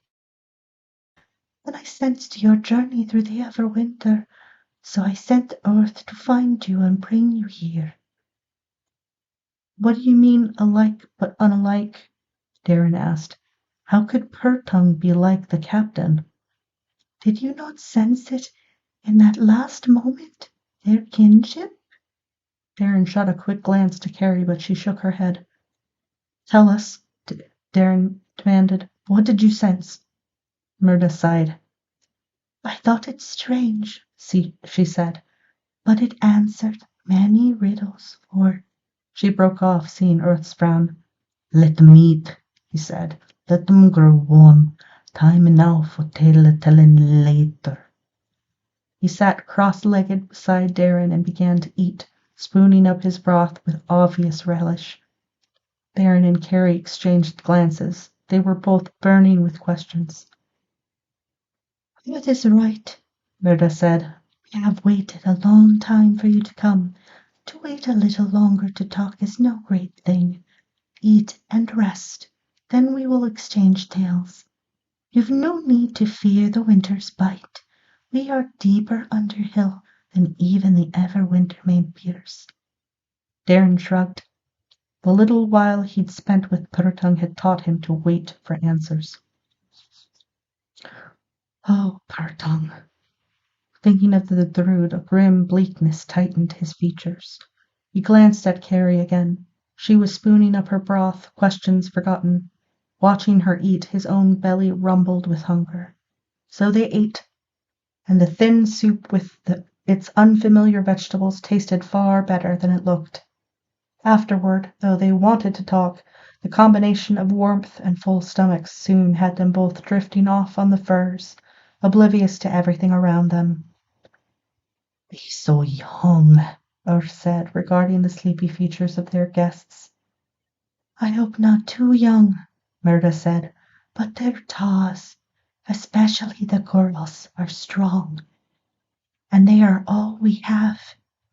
"Aye, be all we have." They were never sure how long they'd slept, for it was hard to keep track without the sun to track along the sky by day or the moon and stars at night, and neither the Tus nor the Erlking seemed overly concerned with measuring it. When they awoke, Earth and Mirda were there with some of the other Tus, elders or chiefs of some sort, Darren decided, for they all had torques similar to Earth's and they carried themselves with a certain air of authority. Over a second meal, they listened to what Mirda had to say about Purtung. Darren set his bowl aside, unable to finish his soup. He felt like he had a rock in the pit of his stomach. When Mirda was done, no one spoke for a long moment. Darren and Carrie wrestled with the new information, each trying to come to grips with it in their own way. It wasn't so hard for Carrie. She had known Purtung very well. She hadn't known Purtung very well, and she felt a surge of admiration for the wizard, knowing he'd been able to rise so high above his evil past. Her awe for him was strengthened by these new revelations. Darren had a harder time of it. He remembered Purtung telling him how there was seldom such a clear-cut definition between black and white as there was in this present time. And that might be true, he thought, but what did it mean when the most beloved of the forces of good proved to be one of Lothan's sons? What did it mean for the other Stormkin? Was there hope for them too? Instead of trying to destroy the Stormkin, shouldn't he be trying to convince them of the injustice of their ways? "There is always hope," Mirda said when he put the question to her. "But at the present time, the lines have been drawn. If any of the Stormkin mean to join you, they are long overdue. Many and many of our folk have been slain by Lothan's armies. Would you have us come out of hiding to talk to them, only to be slain in turn?" Darren shook his head. No, not at all. It's just that I'm confused. I can't believe that Purtung was ever one of them. He was so peaceful. Except for the iron in his eyes, Darren remembered. And it was the evil done by the Stormkin that had put the grimness there, wasn't it? "Can you help us?" Carrie asked. "Is there some underground route that could bring us close to Tangbell Peak?" "There is," Mirda replied, "but the time is not yet come for that journey. There are only 2 of you. The stone on Tangbell has 3 runes. We must wait for the one who is still to come." "You mean Tarn?" Carrie said. "But he's not coming. She looked to Darren for help. Briefly, Darren related what they'd heard of what had happened between Tarn and Purtung and how the Swan Mage had left Pelmas in Ski's shape. "Bad news," Thoreau said. He was a squinted-eyed Tus, old and wrinkled, so thin that his furs hung voluminously upon his bony frame. "It was one mage gone Moker's one." Around the hearth, Tus' fingers shaped the sign of horns. "He will come," Mirda said. Carrie looked at her.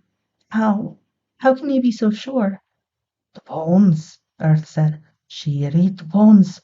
They're yet to come, they say. Like the runes on the peak. Myrda nodded. From a pouch at her belt she drew a handful of bone discs.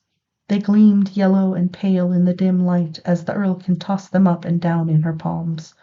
The pouch at her belt held still more, and they clicked together whenever she moved. Glory bones, the Earlkin said, her voice holding reverence. They have the power to peer between the threads the weavers weave. At times. Carrie watched the discs go up and down with the motion of Myrda's hand. Her taw came bubbling up inside of her, warm and singing with the silence that was like music. Would you like to see them do their work? Myrda asked. Without waiting for a reply, she let the bone discs spill from her hands to fall upon the furs at her knee. Carrie watched them turn over and over slowly, as though they fell through honey rather than through air. Her taw was strong inside her. Her deep sight pierced the gaps between the falling discs, and she gasped. She saw a fleck of the sky, clouds streaking it, and high above them a white swan winging. Then the bones touched the fur, and the vision was gone. Tarn, she said. Where is he? Tarn, her heart cried, and not in the ski's shape. The clean lines of the swan burned in her memory. You saw him? Myrda asked. Just for a moment. I did see him. Is he coming? Where is he? Myrda sighed.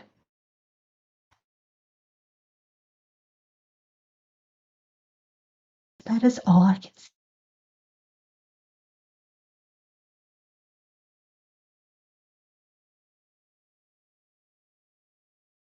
There for her to see, but the vision, no matter how brief, that she had seen. You see nothing now? Myrda asked. Carrie shook her head. But that you saw even as much as you did. The Earlkin smiled. Truly you are close to the Summer Lord, Corwin. And you, Darren, did you see aught? Nothing. Darren's disappointment was obvious. But what do we do now? How do we join him? For now you can only wait. Wait? But we don't have time to wait. Time must be made, Myrda said, her voice firm. Without the Swan Mage, there's nothing you can do except throw your lives away. But, Darren turned to Carrie. Stay with us, Earth said. Be safe here. The Everwinter grows no worse, Murdoch added. With the captain dead, there is no one to lead the Stormkin. When the Swan Mages come, then you should go to Tainbell. And if he doesn't come? Darren asked. He kept his gaze from Carrie, staring firmly at the Earlkin mother. He will come. I saw him, Darren, Carrie said. In swan shape. The darkness was gone from him. Darren shook his head. The urgency that had driven them north, that had led to Parktongue's death, where had it gone? Was he the only one who still felt it? If I went on, he said to Carrie, would you come with me? Carrie looked from Darren to their hosts. Their disapproval was obvious, but she read something deeper in Darren's question. Like her, he'd lost everything. They had only each other. She was all that remained of the familiar, sane world for him, and he was the same for her. They might have Harfall's blood in them, but they saw each other as ordinary people, no matter what anyone else saw. Yes, she said. If you want to, Darren, I'll come with you. Darren sighed. Their gazes met. Slowly he reached over and took her hand in his own. I had to know, he said, with everything so strange around us. I know, Carrie told him. They were each other's strength. Turning to their hosts, Darren managed to find a weary smile to give them. It's not that I don't appreciate all you've done for us. So far, he said. He thought of the Everwinter's bitter cold and how they'd still be fighting to survive its fury if it hadn't been for the arrival of Earth and the other Tufts. It's just that we're not used to all of this. For us, it's stories come to life. We all understand the burden you bear, Myrta said. Would we do it, we would willingly take your place. We too have lost our loved ones and our land. We who have already lost so much, and now our last haven is stolen from us. There's not one of us here today who hasn't lost kin in this struggle with the mad Lord of Winter. But the weavers wove you into this struggle. Stay with us now and gather strength. We will see to your comfort until the final steps must be taken. How will you know what is How will you know what that is? Darren asked. The glory bones bid you to wait now, she said. When it is time, they will bid you go. It is not just your friend Tarn that we must wait for us, but for a certain moment as well. If you go now, Ye do, my soul, Mirth said. Darren nodded, feeling uncomfortable under their scrutiny. The sense of urgency didn't leave him, but he realized as well that he'd have to wait. Without Purtung to guide them, they had to take what help they could. Carrie squeezed his hand. We'll stay, he said. And thank you, Carrie added. Without your help, we'd be lost now. Myrta reached out and laid her hand over Carrie and Darren's clasped grip. It is little enough we do, she said. 7th part. Benjamin and the Turpins came in sight of Pelmashenge at mid-afternoon of the 12th day out of Kettlenow. They topped the last of the rounded foothills at the Ramshore Mountains and looked down to where the great henge stones stood dark in the afternoon light. Harried and ragged from their journey, they paused at the hilltop. Dark circles rimmed their eyes, and a pinched weariness palled their features. The peddler was in the worst shape. Long Tom looked away from the henge to regard Benjamin. The peddler sat like a broken man, hunched forward in his seat, hands gripping his knees, face white. The tinker wiped Benjamin's brow and sighed. It's not long now, he said. Balin, who would have thought they could make it so far, so fast? They wouldn't have done it without Benjamin's wizardry, but that wizardry had cost the peddler dearly. This past day there'd been no cairns or longstones to replenish his depleted strength, only empty hilltops and wooded valleys. Go on, Benjamin had said at their noon stop earlier in the day, so weak he couldn't stand. I can feel the henges from here. It's giving me strength. But they'd both known he was lying. Now they were here. Long Tom looked away from his friend to study the way they must go. Squinting, he could make out tiny figures moving around the ruins of what might have been buildings. Were they Ceremond or Stormkin? Long Tom frowned. They couldn't turn back now, but the land below had a ravaged look. And he hesitated to lead his family down there. Beyond the henge stones he saw a long mound of freshly turned earth that reminded him of a barrow. Then he remembered. The priests were all dead, slain by the Stormkin. So who was that below? Long Tom sighed, knowing there was only one way to find out. Then, he called, Kin, ready your weapons. The two young tinkers scrambled to the roof of their wagon, where they strung their bows and readied their arrows for easy access. Beside Long Tom, Megan strung her own bow, her features grim. Benjamin didn't move. Long Tom shook out the reins and called the horses into motion. His tongue felt like it was stuck to the roof of his mouth. He and Benjamin should go alone, he thought, but glancing at Megan, he knew he'd never win that old argument. They were coming with him to the end of the journey, and that was that. It was up to him to see them all safely through. He had a moment to consider going so boldly down the hill, but it was too late to reconsider.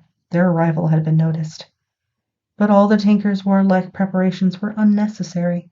The only folk that came to meet their wagon were a half-dozen or so grief-stricken priests. drab in their simple brown robes. Benjamin looked up when Long Tom brought the wagon to a halt.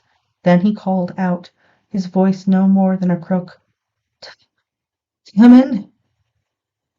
One priest left the others to step closer to Benjamin's side at the wagon. His sorrowful gaze searched the peddler's face. "Benjamin, was it?" he said. "Is that you?" The peddler nodded wearily. "How did you manage to get here before us?" "A horse with a single rider can make a time here faster than a wagon. I had need for haste because—" The priest's voice broke. "Do you know of the attack?" Benjamin shuddered. "I saw it," he said. The memory flooded his mind again. "I saw them die in vision. And later—" Another shudder ran through him. "Purtam," Temin said. "His name was Purta, and he was the founder of Drudri. He killed the captain, but he died doing it." "Then it's over?" Long Tom asked. "I wish it was, but I'm afraid it's just the beginning of the end." Temin stepped back from the wagon and looked away to the north. "The Stormkin are gathering in Ordmain now, looking for the Summer Lord. I'm afraid it won't be long before they find us."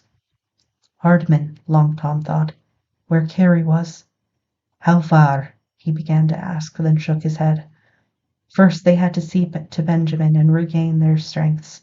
Then they could begin the final leg of their journey, a journey that felt like it grew longer each time they neared its supposed end.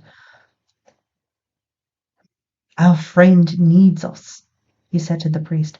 "Does the hinge have the same power as the stones across the road?" Temmet nodded. "There is enough power stored in the stones to make the road stones seem like mere drops of water in the vast ocean. But without an elder, without Penhollow, the chief priest—" Emotion clouded his voice again. "It would be dangerous for him to draw on the hinge's power alone, and no one is here trained to control it. But there is a small menhir in the woods nearby, and I will take him to it. Make your camp, and where you will, and we'll see to your friend." Long Tom and Megan exchanged glances, then with a shrug Long Tom nodded. Priests helped Benjamin and led him stumbling off into the woods while the Tinkers busied themselves with setting up their camp and seeing to the welfare of their horses. But when the small familiar tasks were done, Long Tom felt at loose ends.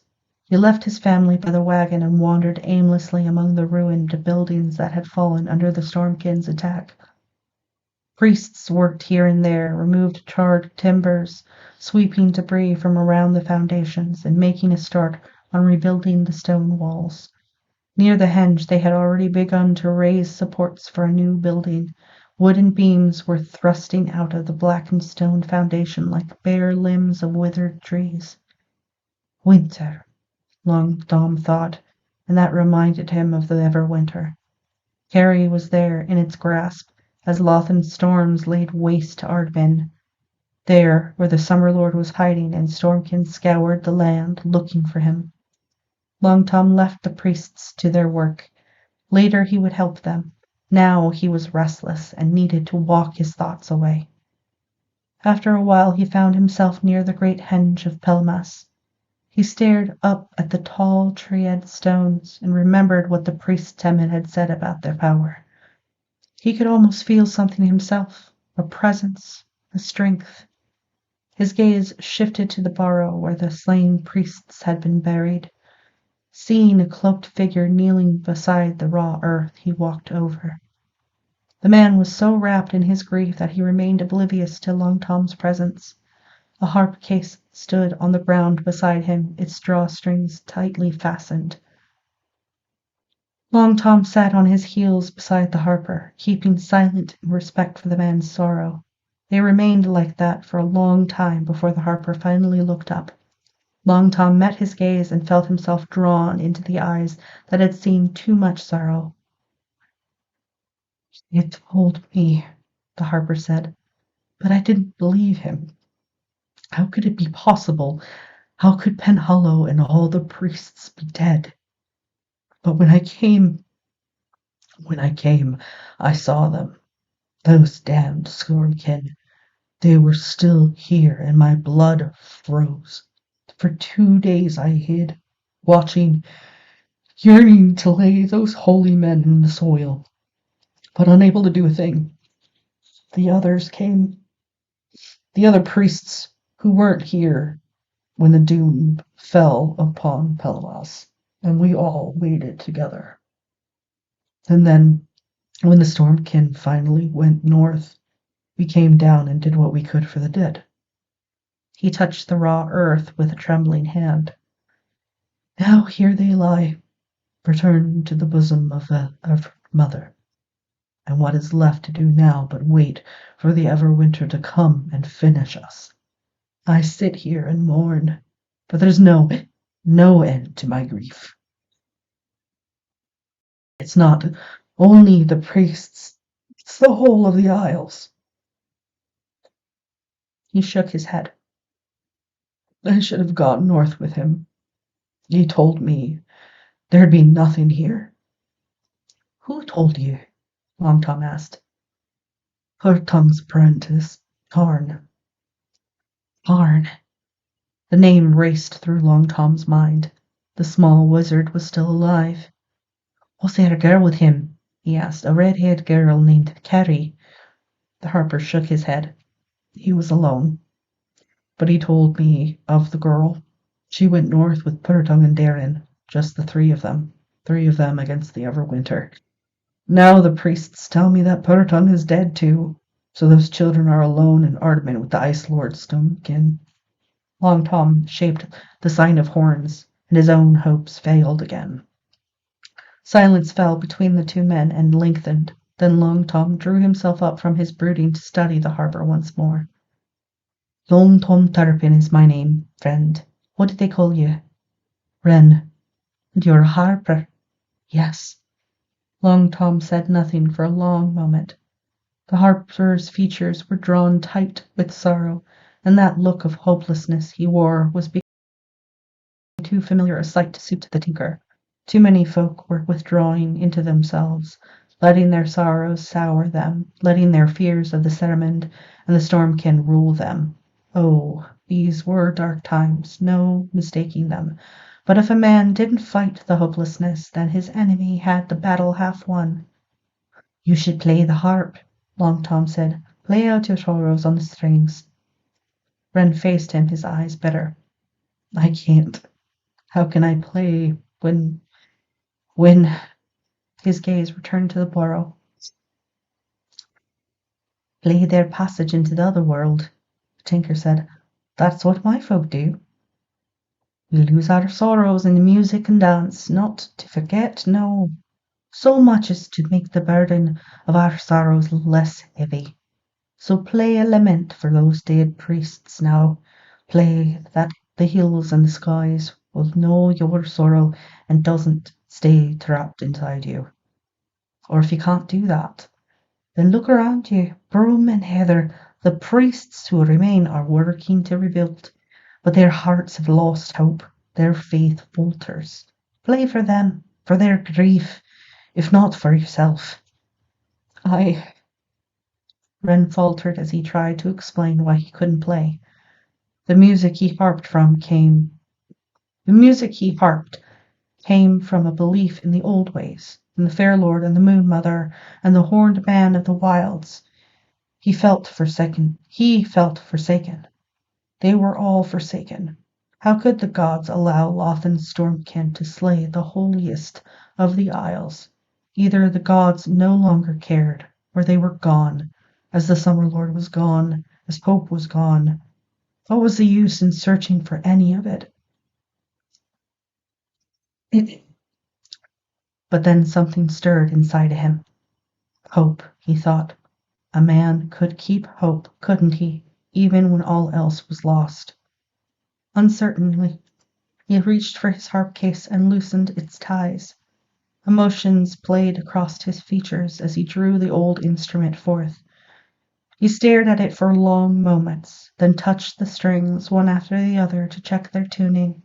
The sweet notes carried no further than a few yards. He looked up at the tinker, a question in his eyes. Long Tom smiled and urged him on. Bowing his head so that his red gold hair fell across the harp, Wren began to play. He drew an old lament from the strings, a simple melody with no accompanying chords. Then inspiration grew out of his grief. His eyes took on a far-off look, and the harping swelled. It tore at Long Tom's heart with an aching beauty. At first it seemed to only increase his sorrow, but then under his grief he sensed a small white-winged wonder growing, hope, frail and tender. He looked up and away to where the priests worked. One by one they laid down their tools to listen. Long Tom watched the wonder come to them, saw it lighten their sorrows with that small promise of hope that the tinker had recognized as well. Long Tom rose and left Wren to his music. The harper's gaze lifted, and in his eyes Long Tom saw that the dark edge of Wren's grief had grown less keen. He smiled at the harper, a weary smile, and then returned to where his family was waiting for him. That night they all gathered around the tinker's campfire. Benjamin sat propped up against a wheel of the wagon, his features still strained, though somewhat healthier. The tinkers made room for the priests, who numbered no more than 15. They were all who had managed to return to Pelham so far. Long Tom had cooked up a huge pot of stew when he came back from speaking to the harper, leaving Megan to brew the tea in a collection of small pots and pans. When the meal was done, the two older turbans sat with Benjamin and the two of the priests, Temin and a dark-haired, gaunt-cheeked man named Yanun. In time, Fen brought out her cittern and a small tin whistle. She began an air on the whistle that Kin joined in on with his fiddle. Beneath the melody, Wren laid rich harp chords, and the magic of the music grew in the night air. Around the fire, faces lost their hard edges and tentative smiles gleamed in the firelight. The other priests drew near, sitting in a quiet circle around the tinker's fire. "We should never have forgotten," Temin said when the tune ended. "We wore our sorrow in such tightly wrapped lengths that we only brought more grief to ourselves. We should not forget the horrors that has befallen us, but neither should we simply remember and be no more. We will rebuild the wrath of Palmas as it was first built, with joy and hope, and we will learn again the faith we once knew." "That is how Penhallow would have wished it to be," Yannon said. Temin nodded. "And when the Stormkin return, we will meet them as a strong folk, not as broken-hearted ones." Long Tom thought of Carrie as the two men spoke. She and Darren were alone in Ardmain where the Stormkin ruled now. Had Torm found them? Were they even still alive? He sighed heavily and tried to let the music fill him. The morning would come soon enough, and they would continue their journey then. And when would it end? Who could tell? Megan snuggled closer to him, and he sighed again. Soon, he thought, as Ken and Fen began a new tune. Balin let it all end soon. 8th part. The Stormkin gathered in the hills that fell under the shadow of Tainbell Peak. They had come from the length and breadth of Ardman, and from across the Narrow. The Diorn Galag stood at the head of the throng. Behind him lay a jumble of broken long stones, a henge that had been destroyed by the captain in his scourge for Hafaro. Against one jagged rock, Skis bound an Erlkin prisoner, and the Stormkin grew quiet to watch what was about to unfold. Galag stood silent and grim, long after he'd gained their attention. His thoughts were ugly. Who would have thought it? The captain dead, killed by his own brother, who had turned from the darkness and so damned himself. Now Galag was in control, but he took no joy from it.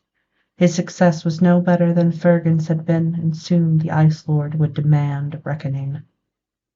For a week or more he'd scoured the frozen hills of Ardmen, seeking the source of that ever-present hint of the Summer Lord's presence, for he was here, nearby. There was no doubt about it. But unlike Fergun, Gallag knew his limits. He continued the search for as long as he could, but now the skis grew restless. The Diorn demanded blood. He could feel the need in his own gut. The dire wolves needed fresh meat. He could no longer hold them.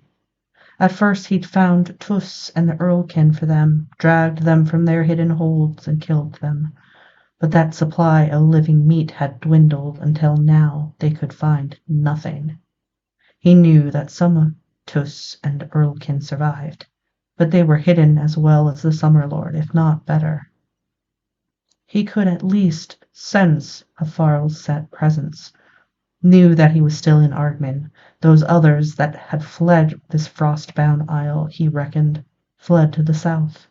So now blood was needed for the Stormkin and the Summer Lord, for Lothan, and then they could all go south again and finish the slaughter. Gallag turned to the skis that stood by their prisoner. "Kill it," he said. A silver ski's blade flashed, and the Earlkin's blood stained the snow red.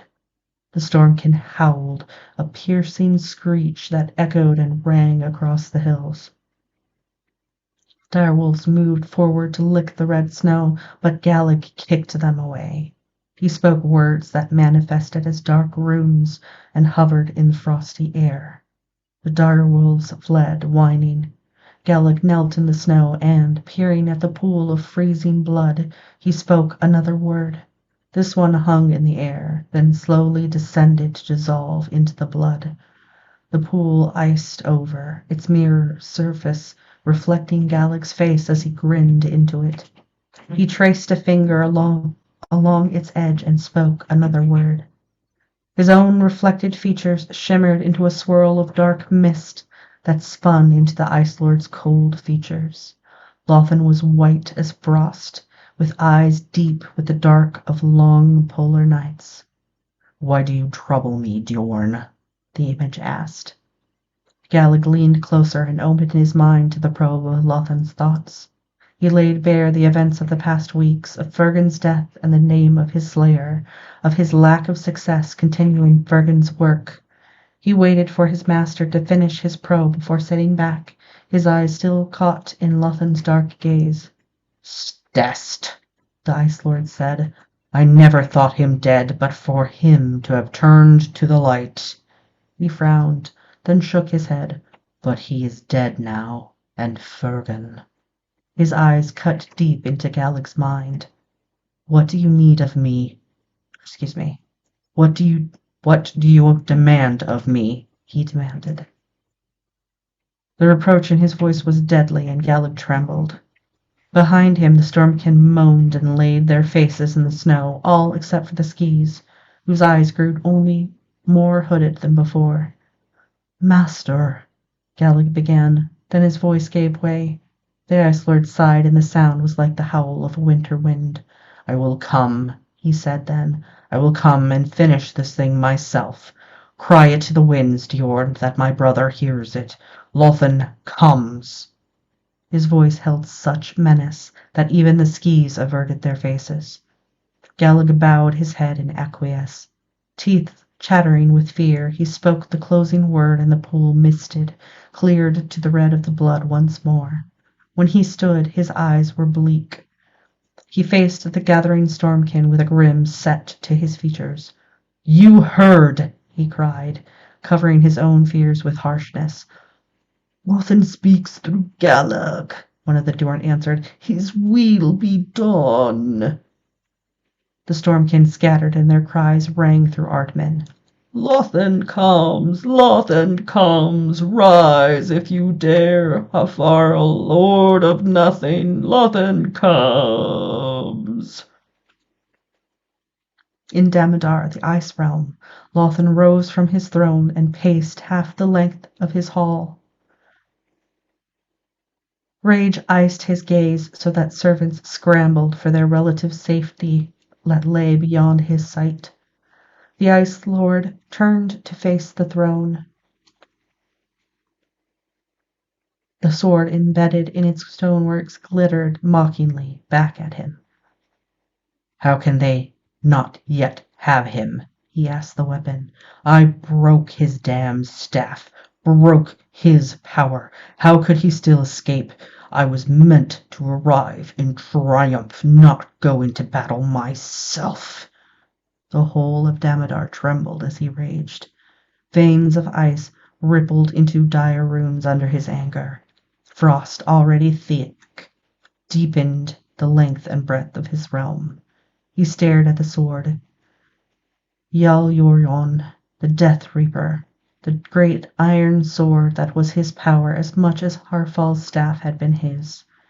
He returned to the throne and put his hand on the hilt, drawing the long blade from the stone. "I will find him," he cried. "I will find him and finish this myself." His realm moaned under the thunder of his voice. And in a hidden place the Summer Lord heard, and hearing stirred. Now, he thought, his voice weary with the weight of so many slain in his struggle. Now, weavers, your threads near their end. Upon Tanebell Peak the snow and frost turned to water and ran from its heights. In the mists of the stone circle at the crest of the crag, the air turned warm. And for all that the Everwinter's winds howled outside their perimeter, the grass grew thick and green between the stones. "Come to me, my kin," the Summer Lord cried. "Harshly have you been used, but now it ends. Come, my kin, gather to me."